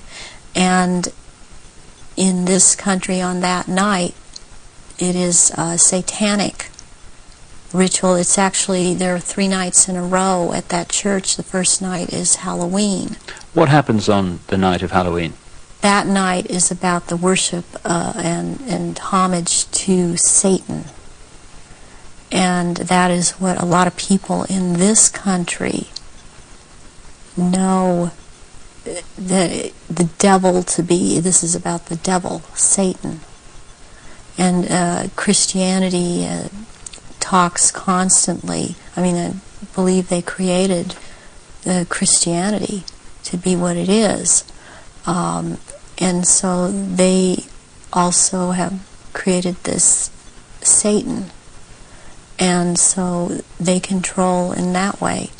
And on that night there's a lot of bloodshed, and there are sacrifices made to Satan. There is a person who plays the part of this in this High Council that has to do with this High Council. He's not on the High Council, but he has to do with playing the part of Satan. He is a televangelist on TBN. He used to be, he filled in for a little while as a lead singer on Iron Butterfly many years ago, and he has long blonde hair. What's his name? At this point, I don't recall his name, and it just, I recognize his face. I saw it recently on TBN, and then this is his cover, or he is DID, and he plays this part, the great deceiver Satan, on that night, on Halloween, at this church. And that is what happens on Halloween. And I mean, what else I must say, what is going on with Halloween in this country? It's just becoming so popular. It is also to desensitize people to the whole thing, and even this backlash Christian movement that wants to call it the Harvest Festival. It does not realize that the Harvest Festival has to do with Druidic religion. And again, they are still doing the same thing and celebrating the Harvest Festival. That's what the Harvest Festival is about. Are many of the so-called Christian rituals, because that's what they are, or festivals or ceremonies, are they actually, to most Christians, unknowing representations of these satanic rituals? Yes, they are. One, for example, Christmas has to do with it's a time, it comes right after the winter solstice, which is a satanic or a Druidic celebration. It has to do, there's a day in there called that day, which is not a day. It has to do with the killing of the old king and the birth of the new king, which is a Druidic day. On the 24th or the 25th at midnight, there is a ceremony that's specifically for children. and it's called The Last Bulb on the Tree. Where does that come from? That is something that's used with children. It's part of programming them into the whole thing. And there were things that would happen to the child that hung the last bulb on the tree on Christmas Eve, as it was a common practice to decorate the tree on Christmas Eve, and the tree in itself is a phallic symbol, and it's paganistic. Christmas is based on a pagan day, and back to Roman times, and Christians have given it, they think they have given it Christian meaning, and it means something else, and it does not. But there is the case with the last bulb on the tree that has something to do with what happened to this little girl, JonBenét. JonBenét Ramsey. Yes, JonBenét Ramsey. And this occurred on this night because of the day it has to do with. It comes right after the winter solstice, which is a satanic or a druidic celebration. It has to do, there's a day in there called that day which is not a day. It has to do with the killing of the old king and the birth of the new king, which is a druidic day. On the 24th or the 25th at midnight, there is a ceremony that's specifically for children, and it's called the last bulb on the tree. Where does that come from? That is something that's used with children. It's part of programming them into the whole thing. And there were things that would happen to the child that hung the last bulb on the tree on Christmas Eve, as it was a common practice to decorate the tree on Christmas Eve, and the tree in itself is a phallic symbol, and it's paganistic. Christmas is based on a pagan day, and back to Roman times, and Christians have given it, they think they have given it Christian meaning, and it means something else, and it does not. But there is the case with the last bulb on the tree that has something to do with what happened to this little girl, JonBenét. JonBenét Ramsey. Yes, JonBenét Ramsey. And this occurred on this night because of the day it has to do with, and the ceremony that it has to do with. And there were rituals done on that night to these little children. So that is totally tied into it. I have heard that JonBenét's name is relevant to the rituals. Do you know anything about that? JonBenét. JonBenét is a satanic deity, or Satan. JonBenét is a name for Satan. And that name is just closely tied in. It's so close, and I don't understand why it hasn't come out, and that I know of, it hasn't been talked about. But that is why she was killed on the day that she was killed, and her family, as far as I'm concerned, her family is involved in this, and that there's always a price to be involved in it. She was the price. This little girl lost her life. Can we talk about some of the famous names that people around the world would know who, in your experience, have taken part in these rituals that you've conducted? You say you've conducted them in Europe and the United States. Can we start with the United States? Yes, I have seen at rituals, I have seen George Bush, I have seen Madeleine Albright, I have seen Henry Kissinger, I have seen Ronald Reagan, and I have also, by the way, seen his wife, Nancy Reagan. I have seen Hillary Clinton before I knew she was Hillary Clinton at the time. At these rituals, she is involved. The other people that I have named and are, as I have seen shapeshift into reptilians. I have not seen Hillary Clinton actually shapeshift, but she is involved. I have seen the two sons when they were young, the two sons of George Bush present at these rituals. Are these the sons that have become governors? Yes. One is in Florida and one is in Texas. I have seen, did I mention Jay Rockefeller? And he shapeshifts. I've seen George Deukmejian and Ronald Reagan again, having been governor in California. There have been people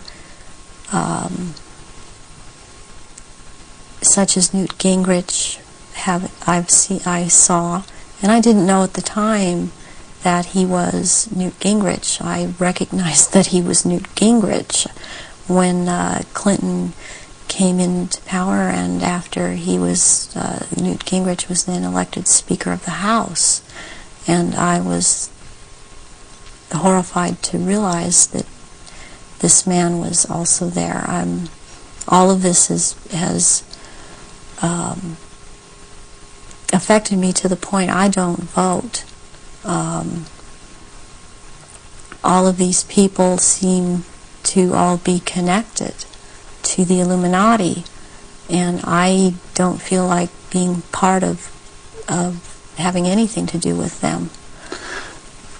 Presidents like Carter and Ford and Clinton. I've seen Ford there. Gerald Ford. Gerald Ford, yes. Are they all reptilian bloodlines? I haven't seen Carter shapeshift. You've seen him at rituals, have you? Yes.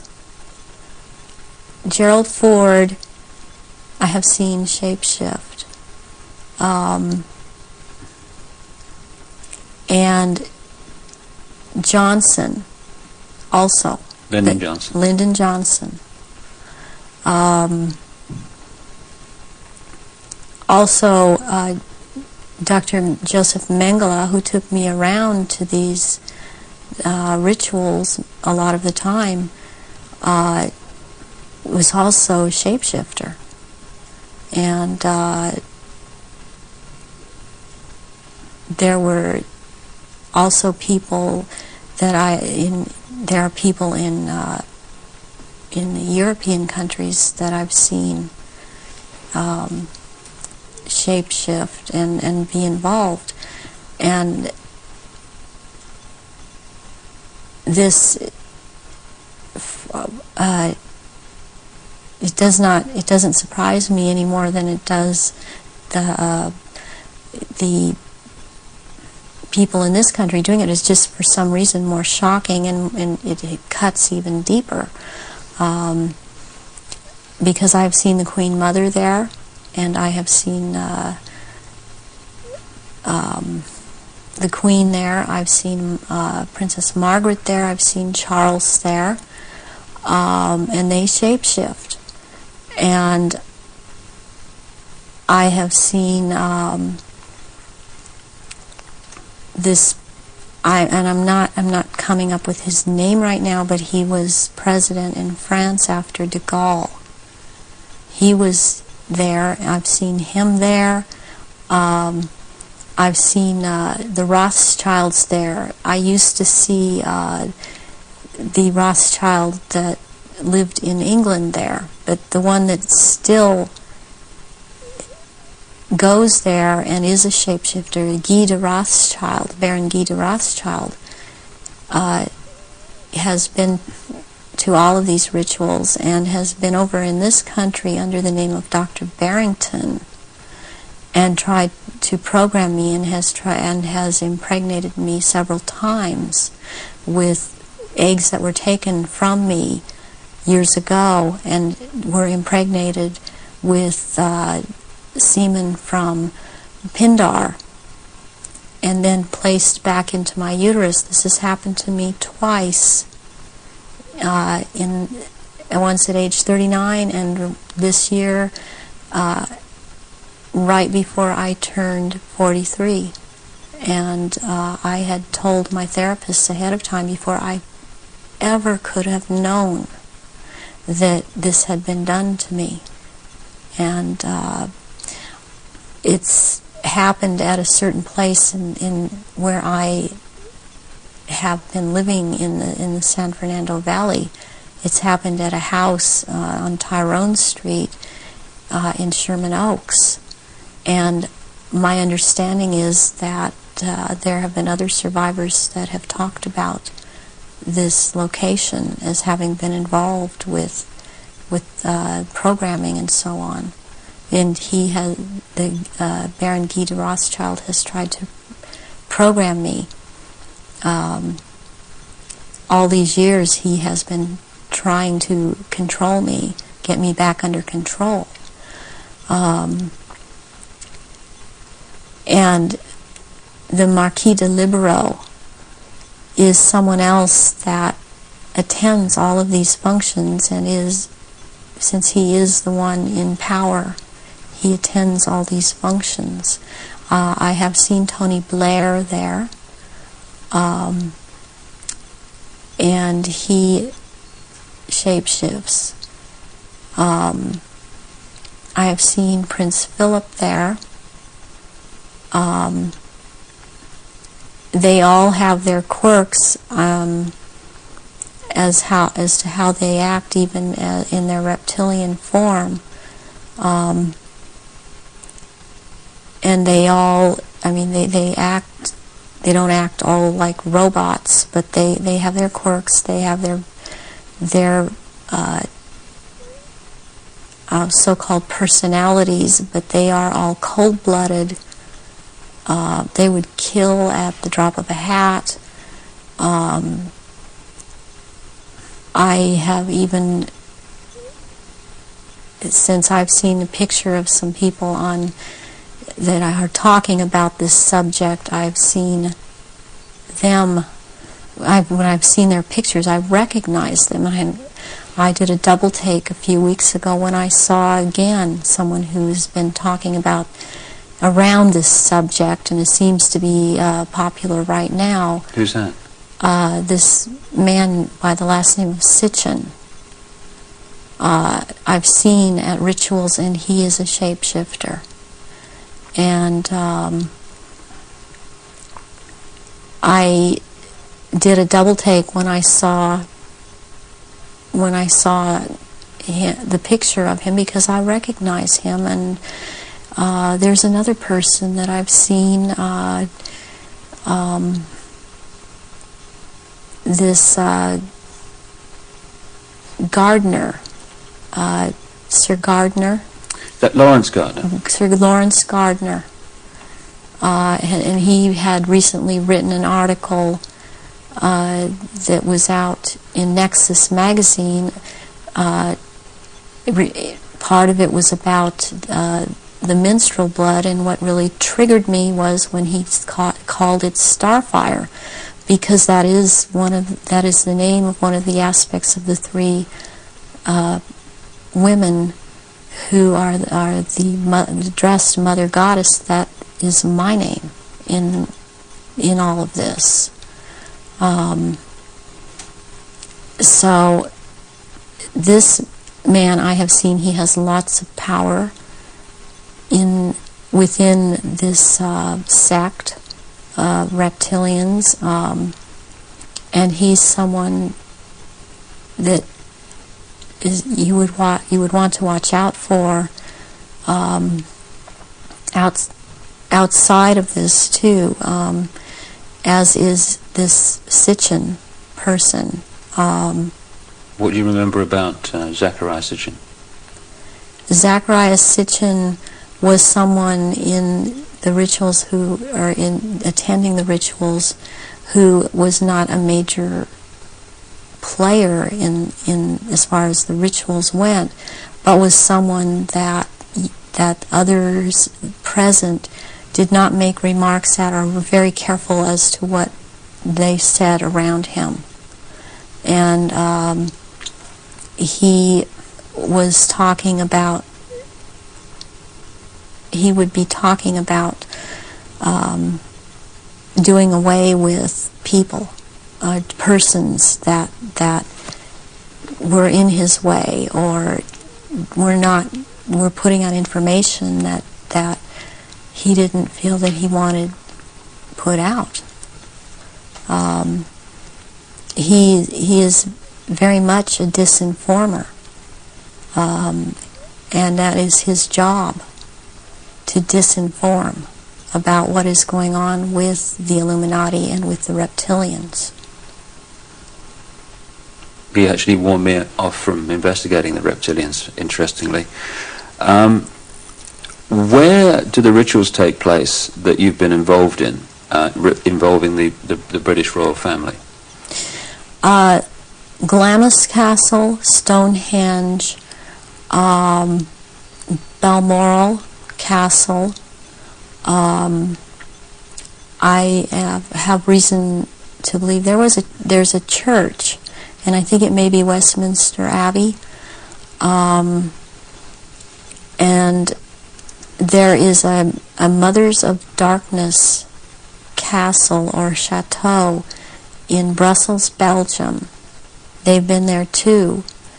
And also in France, the Marquis de Libero Pindar has a castle in the Alsace-Lorraine region of France, and I believe it's in the Alsace region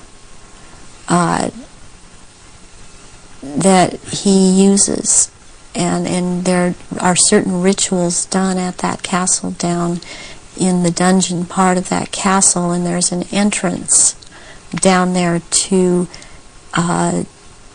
underground places in the earth, and there is a natural formation of rocks that kind of glow green, and they keep menstrual blood in that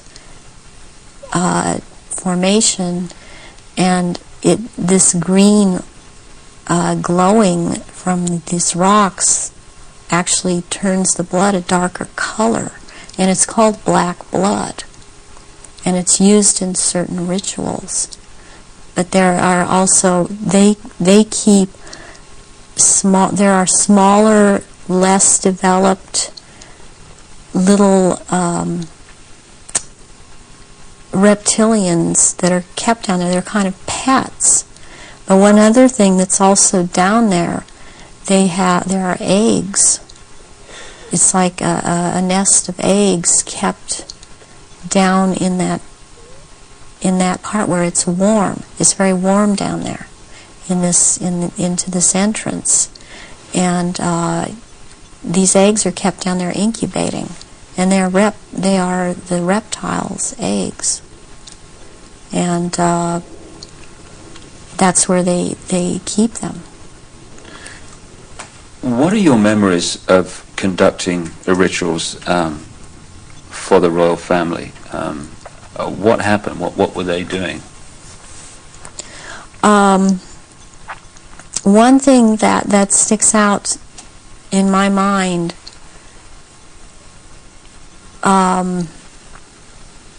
is that there was before.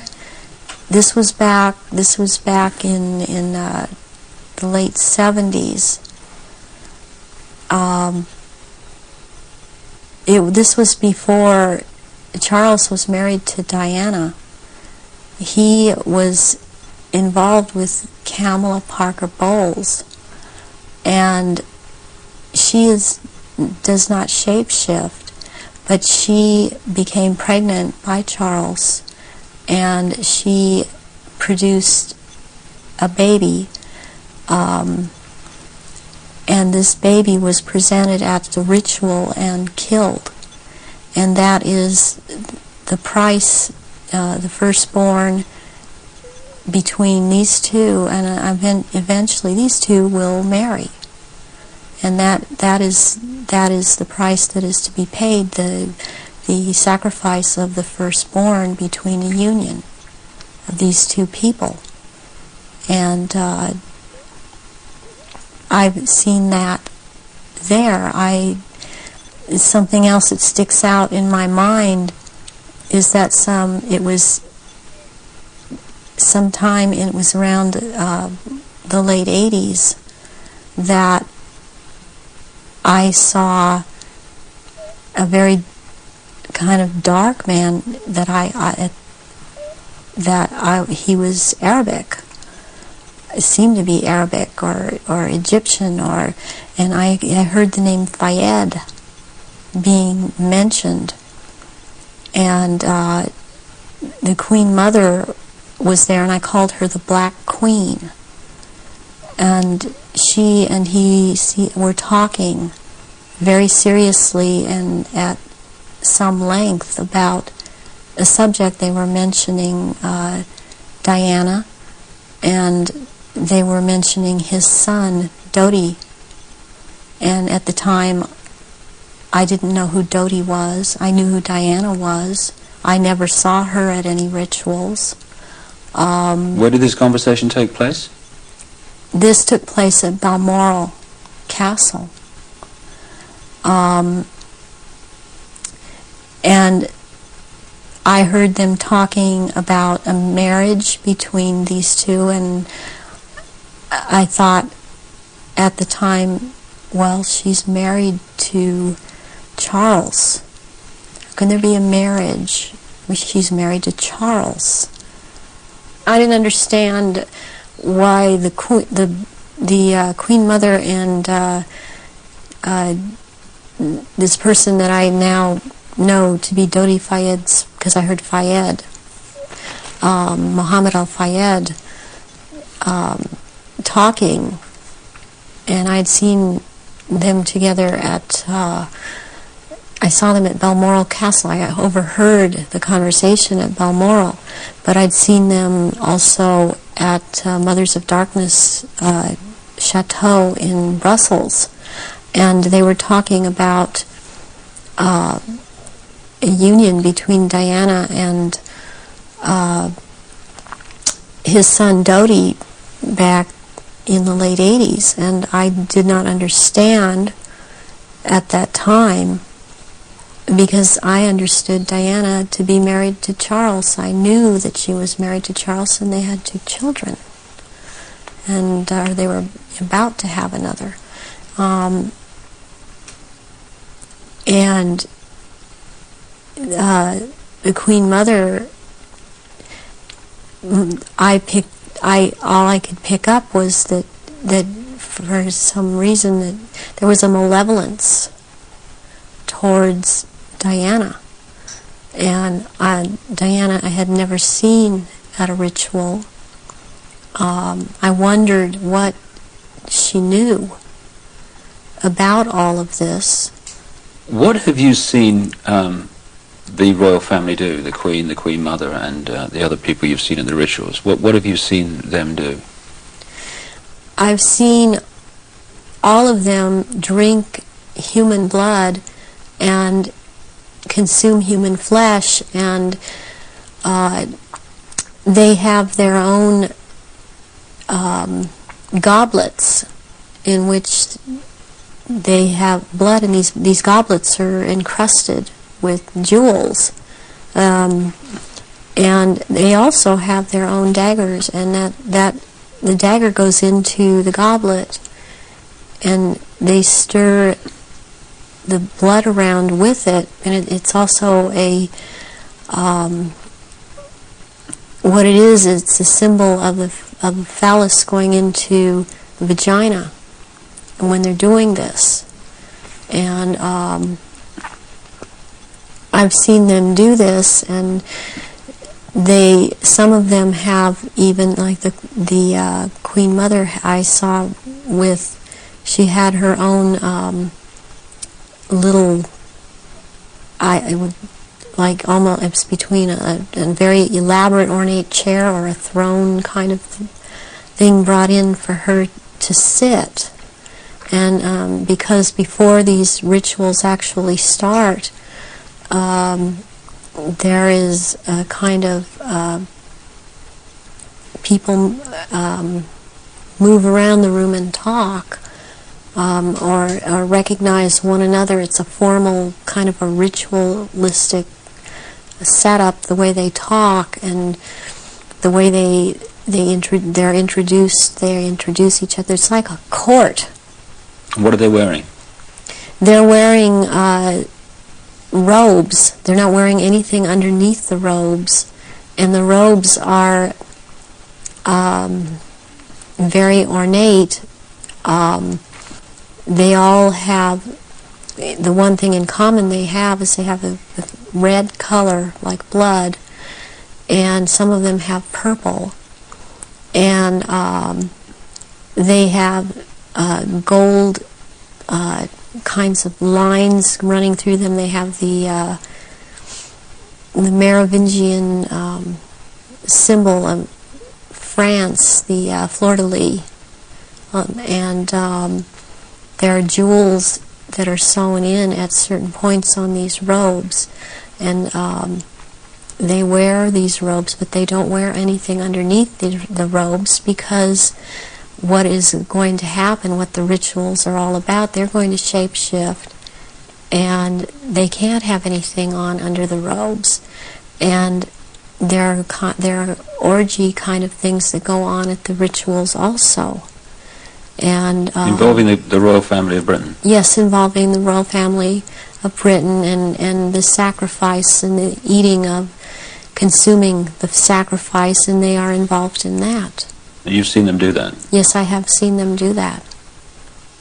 People in Britain, listening to what you're saying, would obviously be staggered, I guess anywhere in the world, but what would stagger them mostly is, in Britain, the Queen Mother has an image of being the nation's grandmother.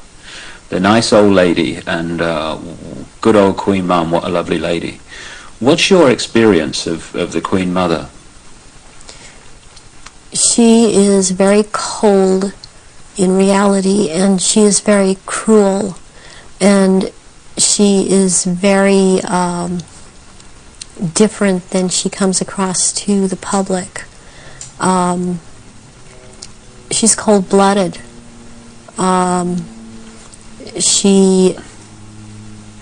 If she feels that you are someone beneath her, even in the Illuminati, that you're at her equal or your station is above her, she will not speak to you, she will not recognize you. She obviously, from what I see, enjoys consuming human flesh. It's sickening. The one person that she seems to be afraid of is Pindar. People would also look at the Queen Mother's elderly, frail stature and find it very difficult to see her taking part in rituals and doing anything, if you like, active. Do they go into a different state in terms of age and strength and all these other attributes when they actually shapeshift? Yes, the human body that they choose to occupy or take when it was young, it ages, but when they take the reptilian form, these reptilians live hundreds of years, and so they have to have taken more than one human body to live in. A lot of them are much, much older, and I'm including the Queen Mother in this, older than people think that she is. She's been in more than one body, human form. And when the time comes, if it is time for her to go on, and it has been chosen that she still has, it's known that she still has life or years to go, again, she will be put into the body, the essence of her, and the reptilian form will go, or the essence of her will go into another body that is also has the ability to shapeshift into reptilian form. One of the pure reptilian human bloodlines. Yes. What happens when, take the Queen Mother as an example, what happens when they shapeshift? I mean, what do you see? You start to see changes happen, and they're happening so fast that it's almost, it's the closest thing that I've seen to it is what they're now doing with computer technology. It's just a literal transformation that happens very quickly, and they get taller and they get bigger, and they don't look at all as reptilians like they do as humans, and thus the wearing of the robes, because if they were in clothes, the clothes would be torn apart. So let's take the Queen Mother on this subject as an example. We recognize her as a frail old lady. What does she look like when she shapeshifts at these rituals? She has, she looks like, the nose portion gets very much longer, and it grows into kind of a snout kind of thing. She has little fangs, and incisors as teeth, and there's a tongue. They all seem to have this kind of tongue when they're at this level. The tongue has a lot of long, hairy or pointed projections coming out of it. It's very long, and they have these.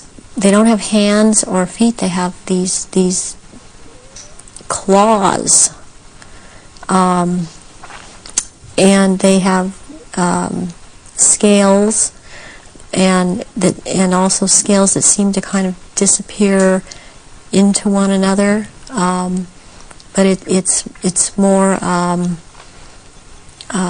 pronounced on the back. There seem to be lumps or protrusions coming from the head. There seem to be some kind of growth appendages at where, on the back, and they seem folded, and not all of them have that. And there is a tail, and they a lot of times will keep the tail curled. And and I've seen her when she's very displeased with something, as I've seen other members like this. This tail is whipped around, very agitated, and they do, and she hisses. What color are they? Which one in particular? Take the Queen Mother as an example. She's kind of a beige color on the underside, and by the time you're going up around to the back and the tail and the top of the head and on top of the nose, snout, whatever, it's coming to a very they're dark speckles or large speckles of dark browns, and the eyes usually they're large. They look like they're very round, and they look like they're coming out of their sockets, and very protruding, and usually the color ranges from a beige to a gold to a dark greenish gold, and then there's this dark slit up and down, a vertical slit and and the eyes will look hooded. And when they look hooded, it's a very frightening thing, because it seems that when the eyes are hooded, they're about to do something. What do you mean by hooded? The lids come down, and it's almost, I guess it would be the same thing in a human as an expression of someone's got an idea. And how tall are they when they shapeshift? They're just about 7 feet tall. Some are a little shorter, or to a foot shorter.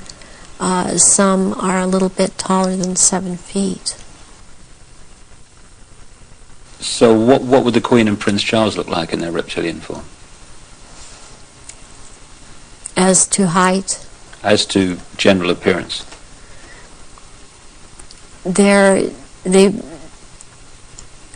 Charles resembles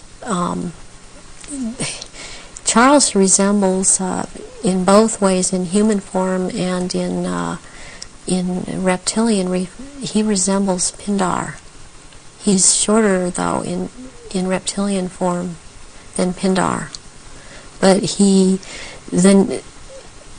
the way that the reptilian, the nose shapes into the snout at that point, and the jaw becomes the underpart.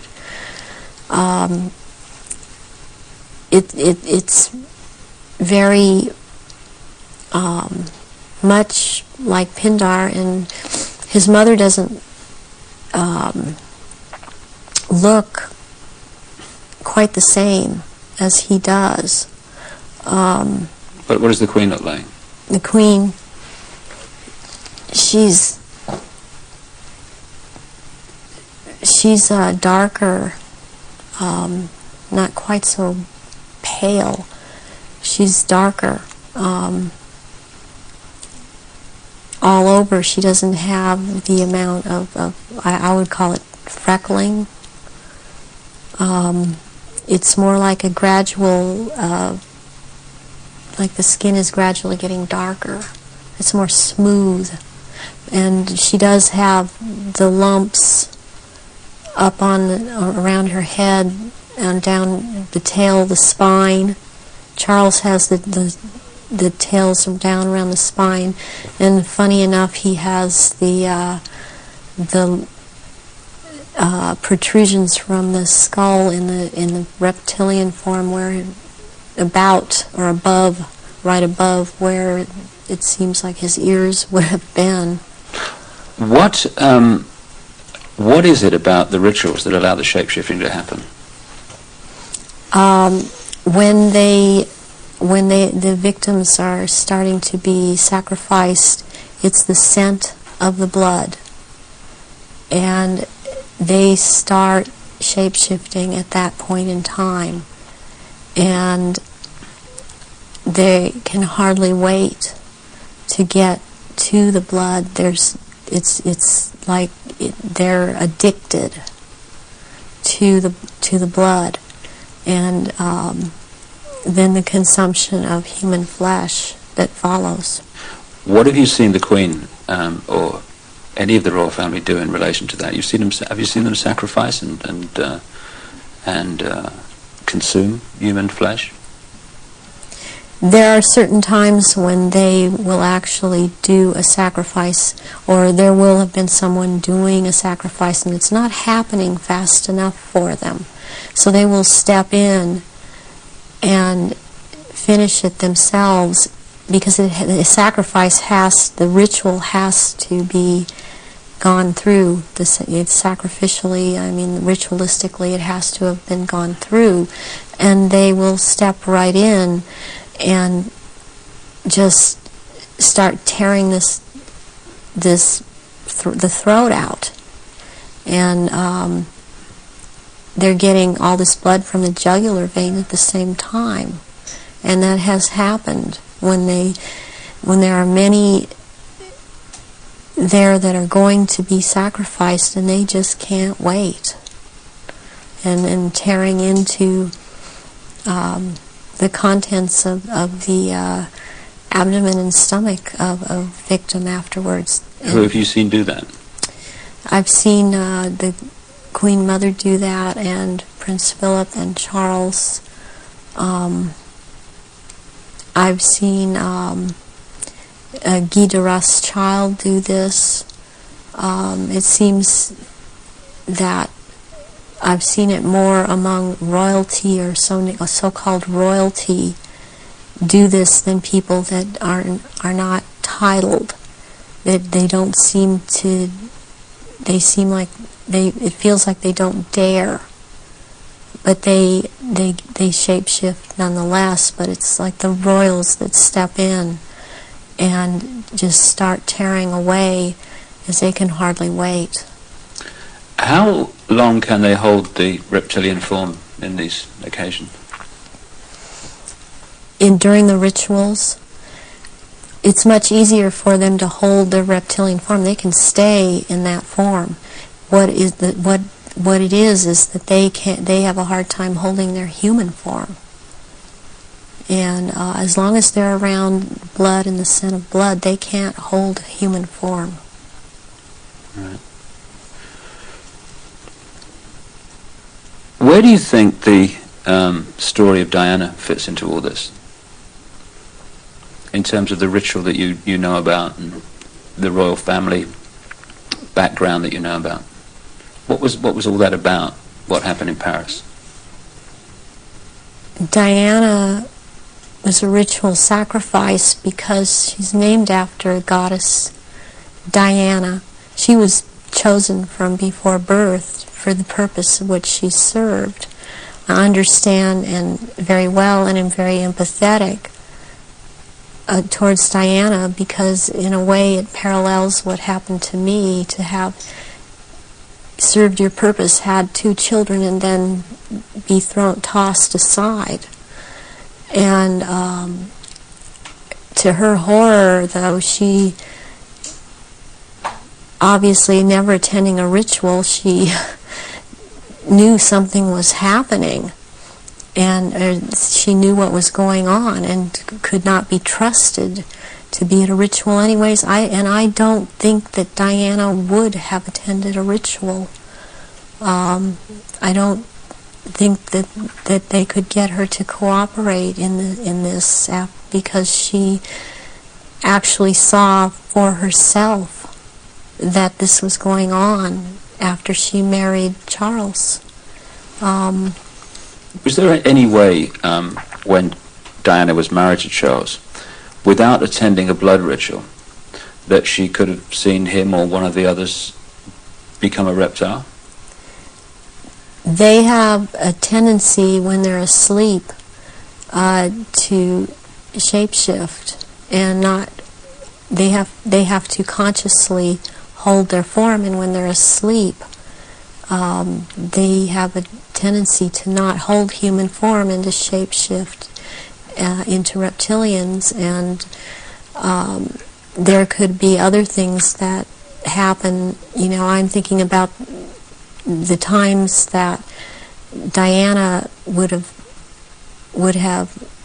gone through a menstrual period. Well, that would have also really triggered some of these people in the royal family that are reptilian around her to want to shapeshift, or any woman, any human woman in that household that would be having a period, that scent of blood would tend to cause a momentary shapeshift. What was the whole, what appears to be a ceremony surrounding her assassination? What was that about? The rumours that she was pregnant, the Egyptian Dodi Fayed, and the place where it all happened, which is an ancient sacrificial site to the goddess Diana. How does all that fit together in the rituals that you know about? Okay, the crown aspect of the goddess is Hecate, and the day of Hecate is on August 13th. And what is very prevalent in this with the Illuminati and what they've done with the Druidism and other in Egypt, the Egyptian religions, is they like to mirror the numbers. And so as like, for example, with the goddess Isis, her number is 18. When you mirror it, it's 81, and that is the number of the sister of Isis, Nephthys. And Nephthys was considered the evil sister to Isis. With Hecate, what I think happened here is that she was sacrificed, and it was a very important sacrifice because 3 people died, and it was a picture of the triad of Isis, Osiris, and Horus to them. Horus being the unborn child of Dodi Fayed that Diana carried and was 3 months old, which is another very important fact, a number that's important to them, to be 3 months old. Sacrificial babies are taken in utero at 3, 5, and 7 months. And when I heard about this was a deal that I understood now had gone down. And she had to die in that tunnel because that tunnel's a passageway for Diana, the goddess. And she died at the 13th pillar again because of Hecate. And she died on the 31st because it's the mirror image of 13. And my understanding of what I get inside of me, and because I was told by Baron Guy de Rothschild last beginning of February when he was in this country, and he was there to try and reprogram me again and impregnate me, was that he was in the tunnel that night. He had to be there because not only was it a ritual death of Diana, this was also about taking her soul. And he was taking the soul of Diana, which no one else there could do. Whoever was present there could not do it. He could do it. And he was in France. This is the hypnotic stare you talk about. Yes. And drawing in the breath.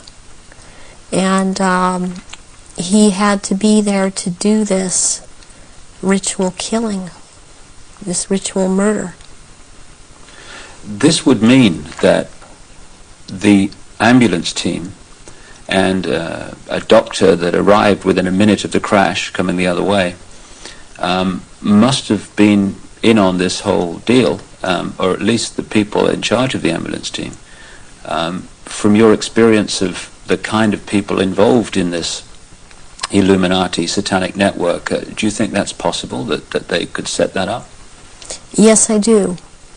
I've seen a lot of things set up that if you did not know, if you weren't in on the so-called inner circle, or know what the Illuminati can do because they depend on people not believing they're really there, you would not, you would have a hard time believing it.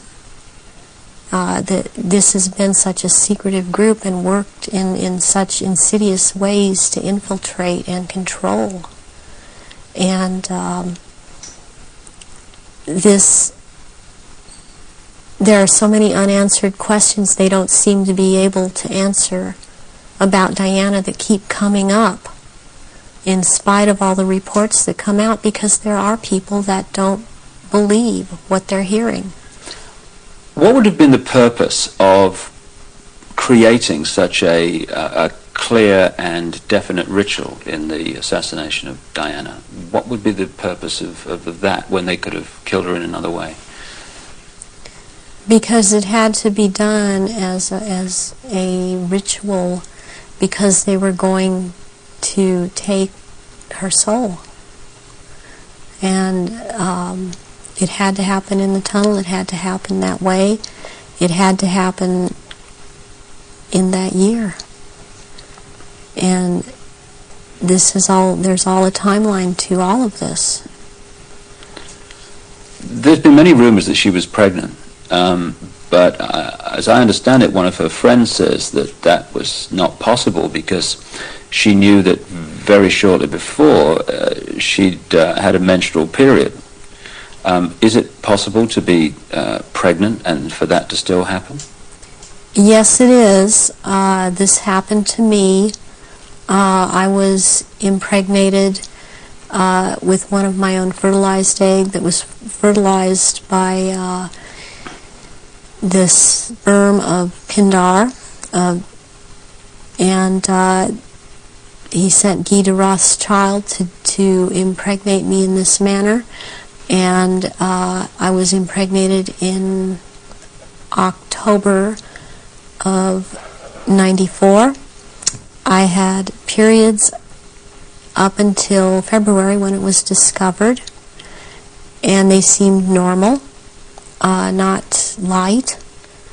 And I then was, since I had the background of a nurse, I was and had worked with a nurse midwife delivering babies. I was, for some reason, it occurred to me to check my stomach, my abdomen, and I realized that I was pregnant, and so I ended up seeing a doctor who told me, I mean, he verified, you're pregnant. He did it with blood test, with the urine test, and ultrasound exam, and if I don't do an abortion on you tomorrow, you're going to have to go through a different type of abortion, which probably would have been a saline abortion. And I knew what I was pregnant with by that time, and so I was terrified to go through with it, and I could not go through with it, knowing what I knew, and so I had the abortion, but I had periods the whole time. You were impregnated at the point that it happened without you having any knowledge of it? No, I did not. Is it possible that that happened to Diana if she was, as the evidence that I've looked at suggests, also mind-controlled and a multiple from the early part of her life? That is definitely more than a probability. The thing about being multiple or dissociative identity disorder is that the host person doesn't know that they are, but they have missing time, but then they have amnesia for the missing time. They don't realize they're missing time. They don't realize things are happening to them. They show up, you know, pregnant. They show up with marks on their bodies. They don't know, well, I think I must have bumped myself, and that's not actually how it happened. Or they have needle marks on their body when they've been gotten a hold of and drugged. And it's only when they start to realize something's not right and they try and make a timeline and try and account for their time, they realize there's so much they can't account for that they simply took for granted. Oh, I was out shopping, or I was at this person's house, or I was over there. Then they realize they don't have a timeline for any of these things. Do you think that Diana's two children were Prince Charles's children? I do not believe that William is, I've heard that he was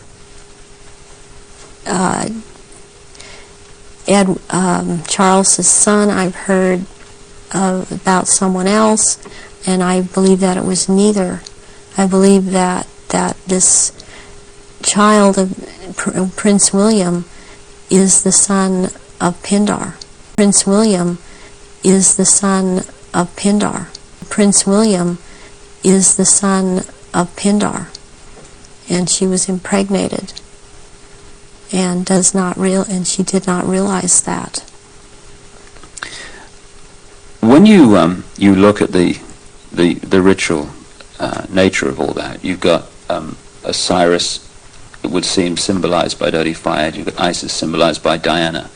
Presumably the baby, quite obviously, symbolizes Horus in Egyptian legend and ritual. Why create that in a tunnel in Paris at that time? What was it designed to do, to symbolize or whatever?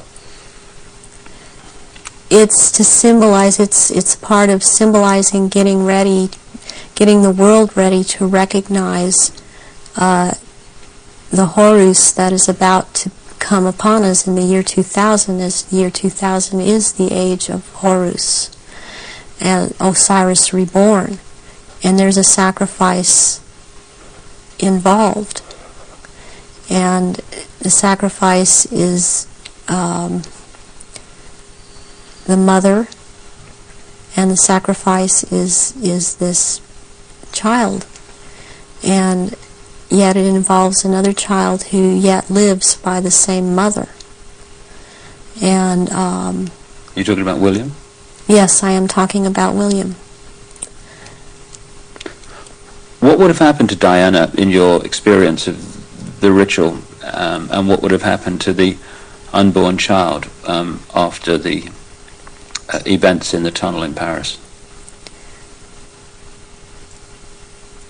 That Diana left the tunnel dead. She didn't leave that tunnel alive. That ritual, she had to die in that tunnel, and they had to take her soul in that tunnel, and they had to take the soul or developing essence of the unborn child. And in the hospital, it follows logically, according to what I know about what they do, that they would have taken the uterus and the fetus from Diana, that would have been taken, and as a ritual that would have been taken, and they would have removed other body parts. And done what? Distributed them for high Illuminati members to consume, because this is a ritual sacrifice. Some strange things happened after that. Strange things happened all the way through it. But suddenly the decision was made that she would not be buried in the local church where she wanted to be buried, but on an island among the trees in a lake at Althorpe Park. And Earl Spencer, her brother, claims through a dream he was inspired to put 4 black swans on the lake. Therefore, from your, again, knowledge of the ritual, what does all that mean? Why do that? Because 4 black swans have to do with 4 directions, 4 seasons. They have to do with sealing something for all eternity. To have 4 of something black, like that swan's figure in Celtic mythology, quite a bit in the Druid mythology. And black is the color of Hecate, and also one of the goddess aspects, the 3 goddess aspects that they have, the name is Black Flame or Black Star. And Black Flame means unto death. And so therefore the color black. And somewhere in there would be a flame. The decisions after her death to put her on an island among the trees, in a lake, and the 4 black swans were all, at least on the surface, taken by her brother Earl Spencer. Have you any experience of him? Earl Spencer I have seen at rituals. He's definitely tied into it. Her family has been part of this. She has this bloodline. I have not seen him shapeshift, but he's tied into it. You've seen him at rituals in Yes, I which have. sacrifices took place? Yes, I have. What about her father? Any knowledge of him? Her father was present at rituals. Her father would have been involved way before Diana was born. For her to have been involved and watch her actions after she was married, cutting herself, being anorexic, being bulimic, just these are so indicative of someone who has been involved in mind control, has been hurt, has been forced to follow mind programming. That this would have started when she was a little child, and her father would have been involved. So if they got her into this mind control stream from birth, presumably they would have been able to shape events right from that point to the 13th pillar. Yes. Yeah, they would have. When somebody becomes what we call multiple personality disorder or dissociative identity disorder,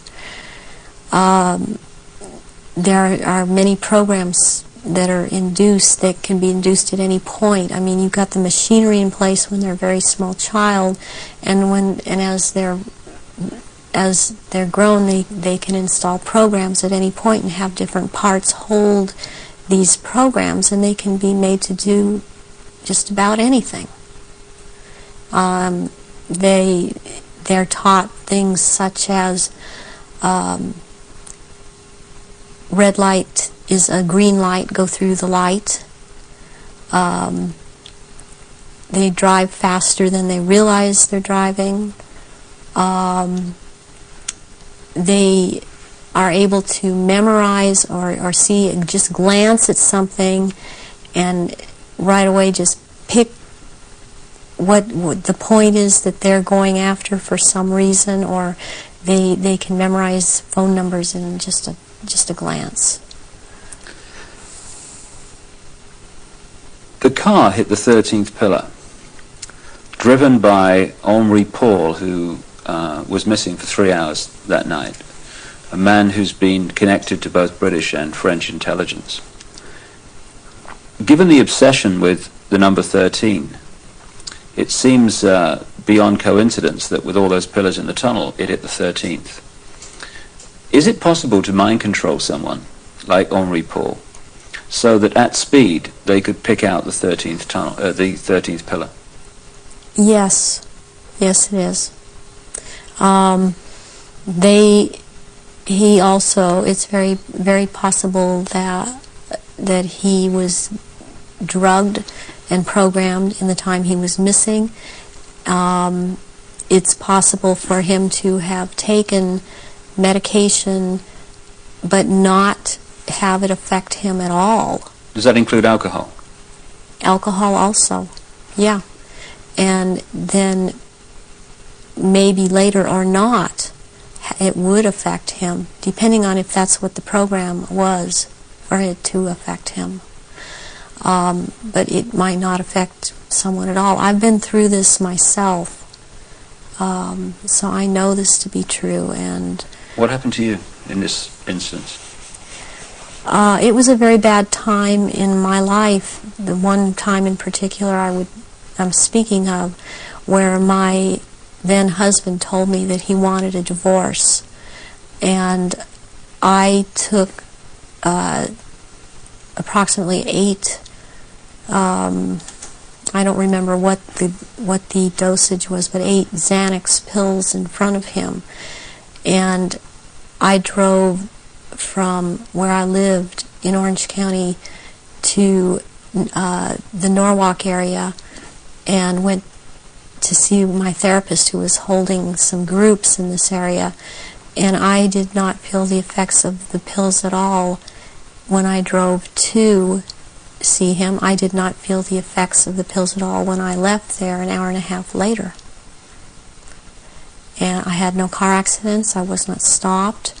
My driving skills were very good. And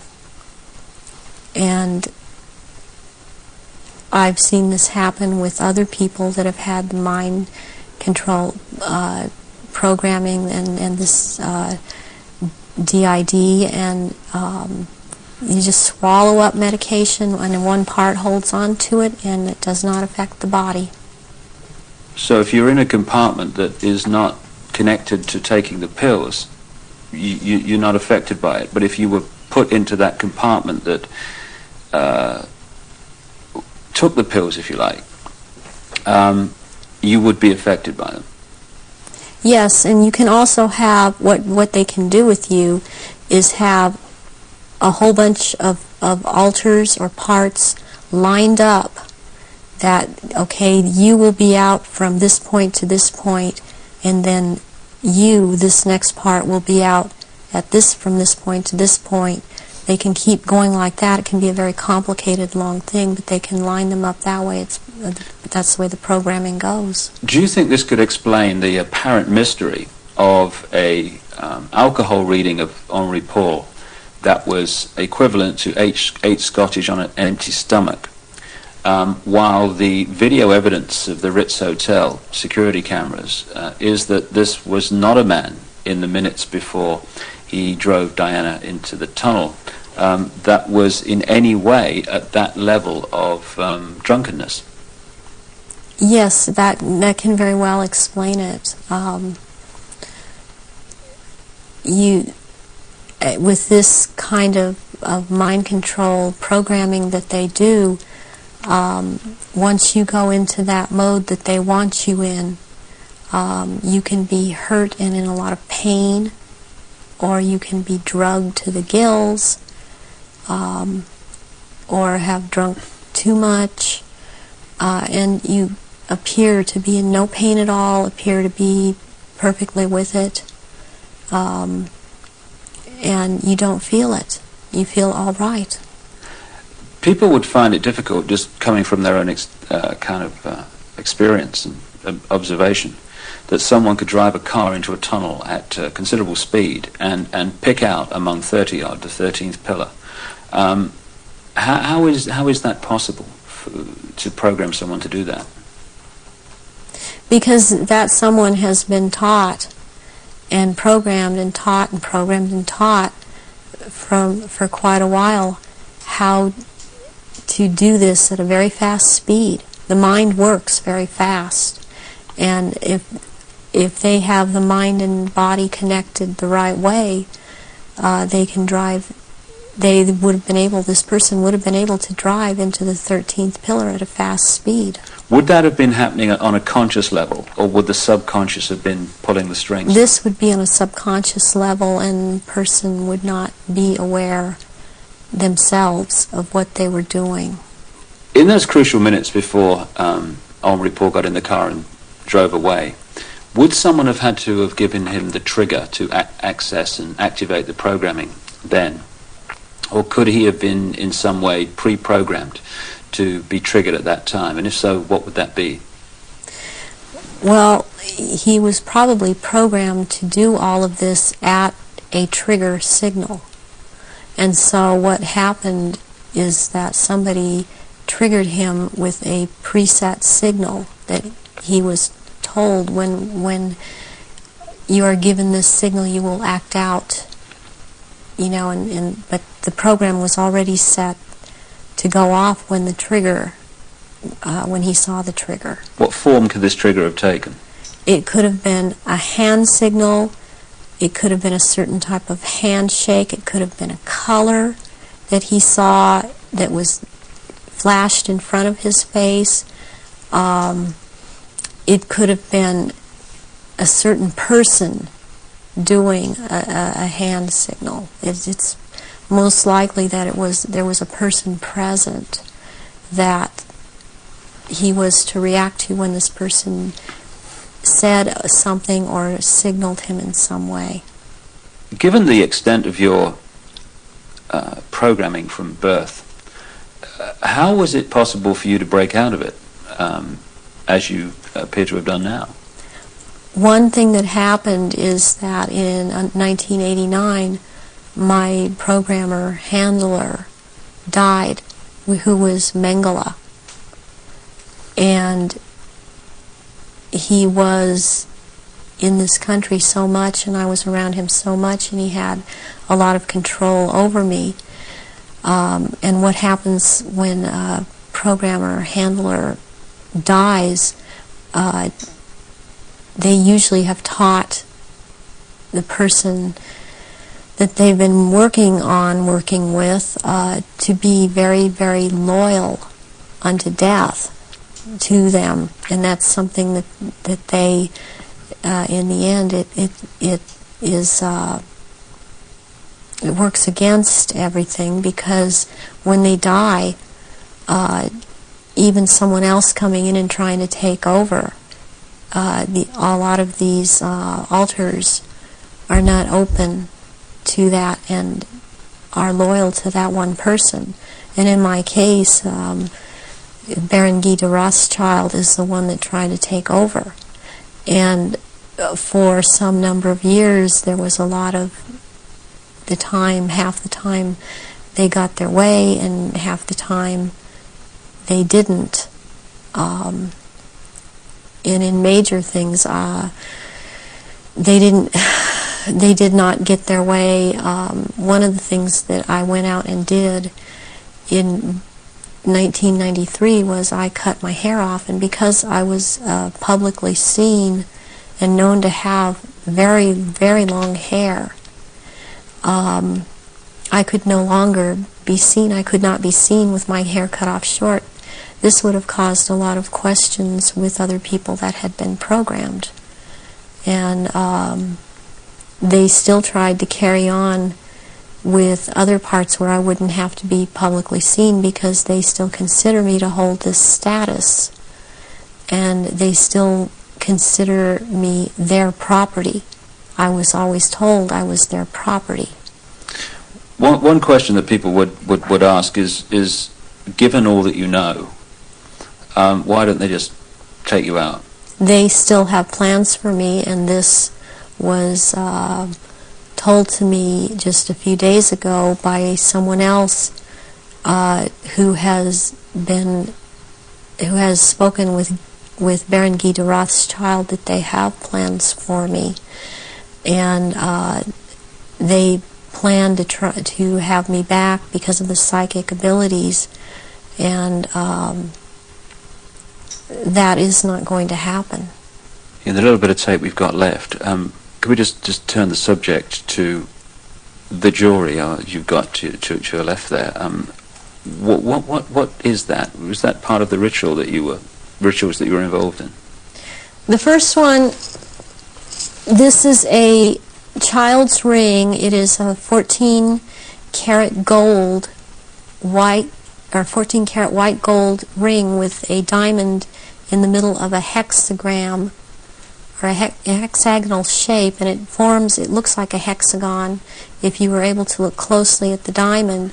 This was returned to me by my ex-husband, who told me, well, this was in your daughter's clothes. And this was a message to me, and it was a trigger to me for him to do this. Very well, any high-ranking survivors that I have talked to that know of this ring know that it's from Mothers of Darkness. And it would be very unusual. I mean, I don't know of anyone else that has a ring like this in their possession at this point in time. And what's the necklace?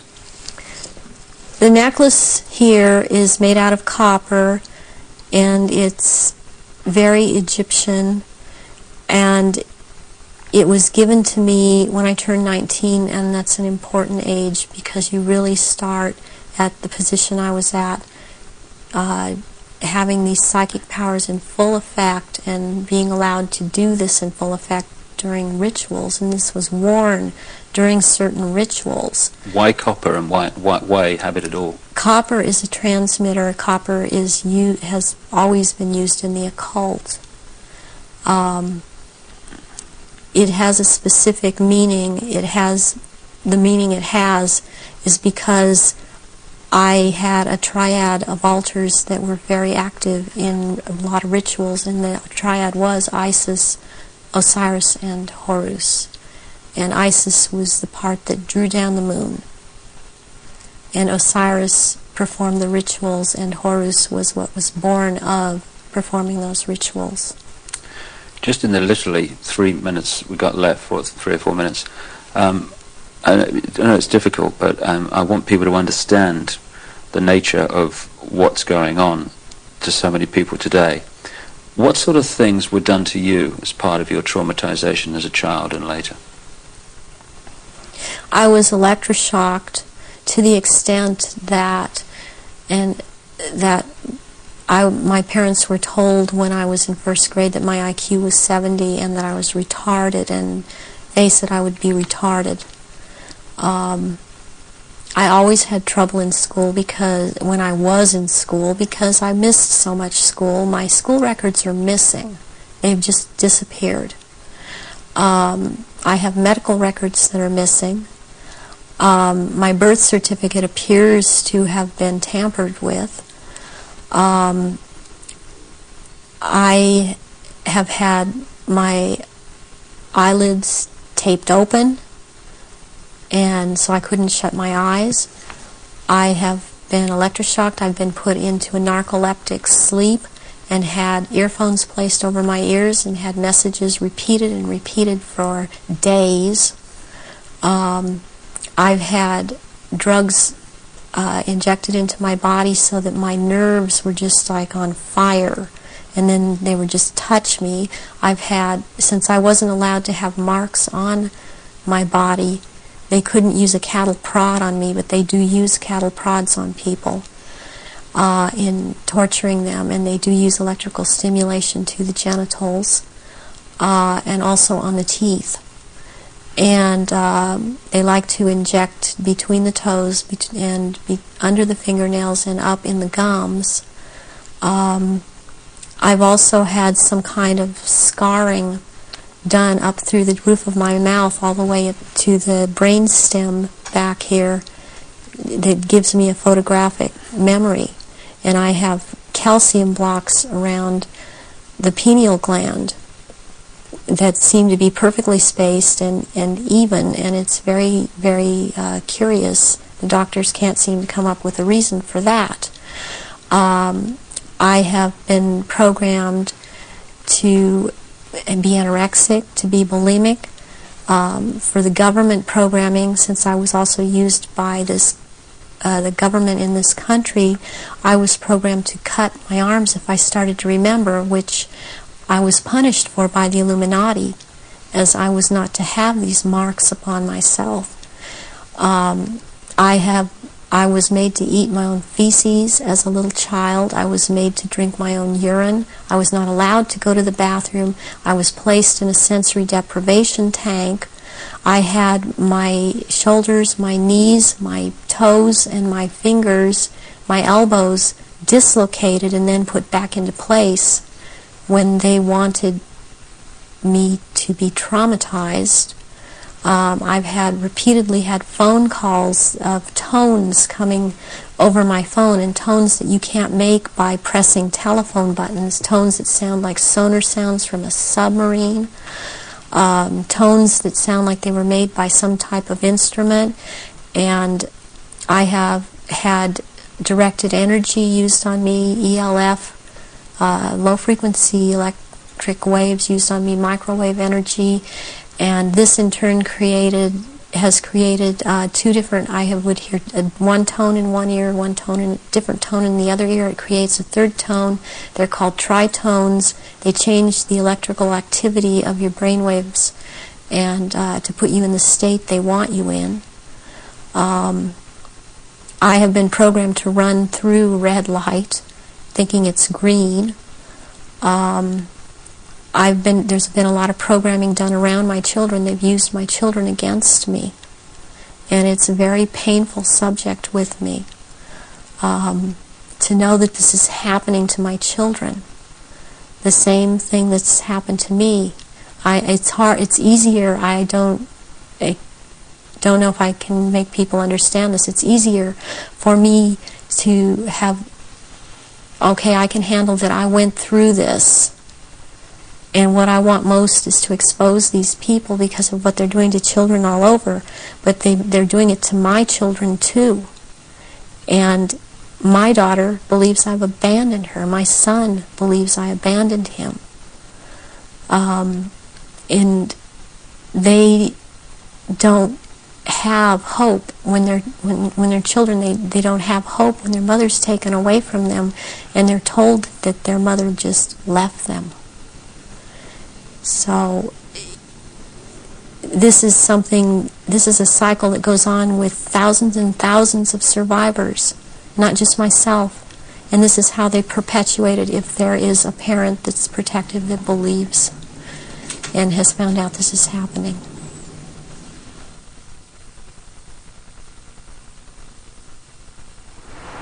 The astonishing revelations of Arizona Wilder, a very, very brave lady who's chosen to stand up and be counted. And only by enough people doing that is this nonsense and this manipulation going to be brought to an end, as it is in the next few years.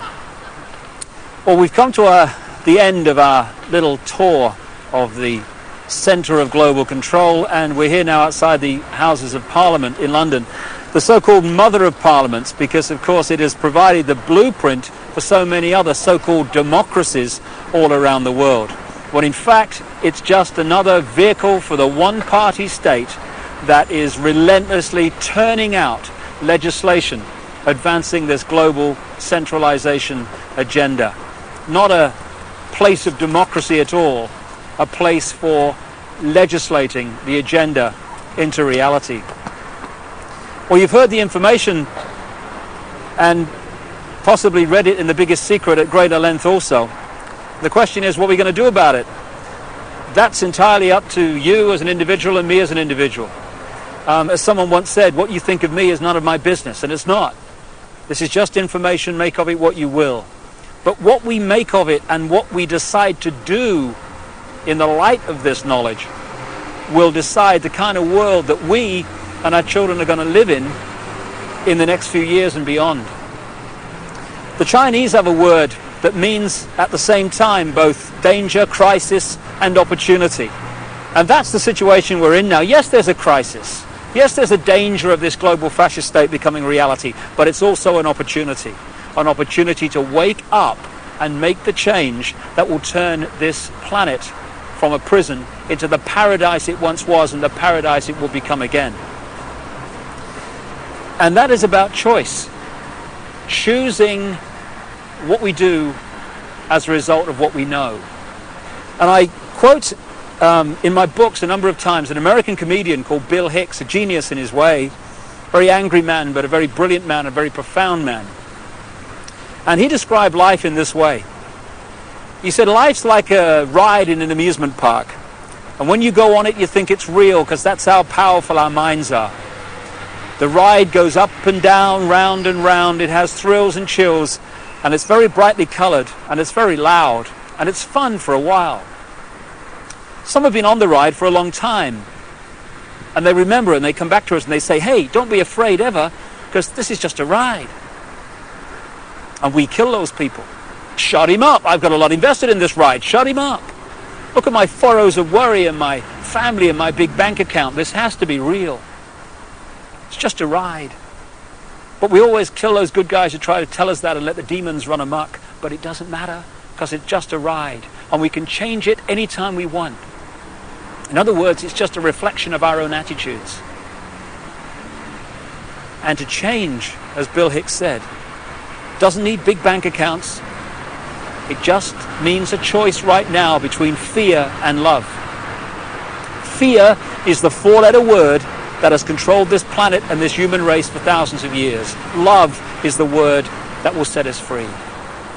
And that's the choice we face now. And the world that those two choices will create will be so different as to be unexplainable, the chasm between the two, a prison or a paradise.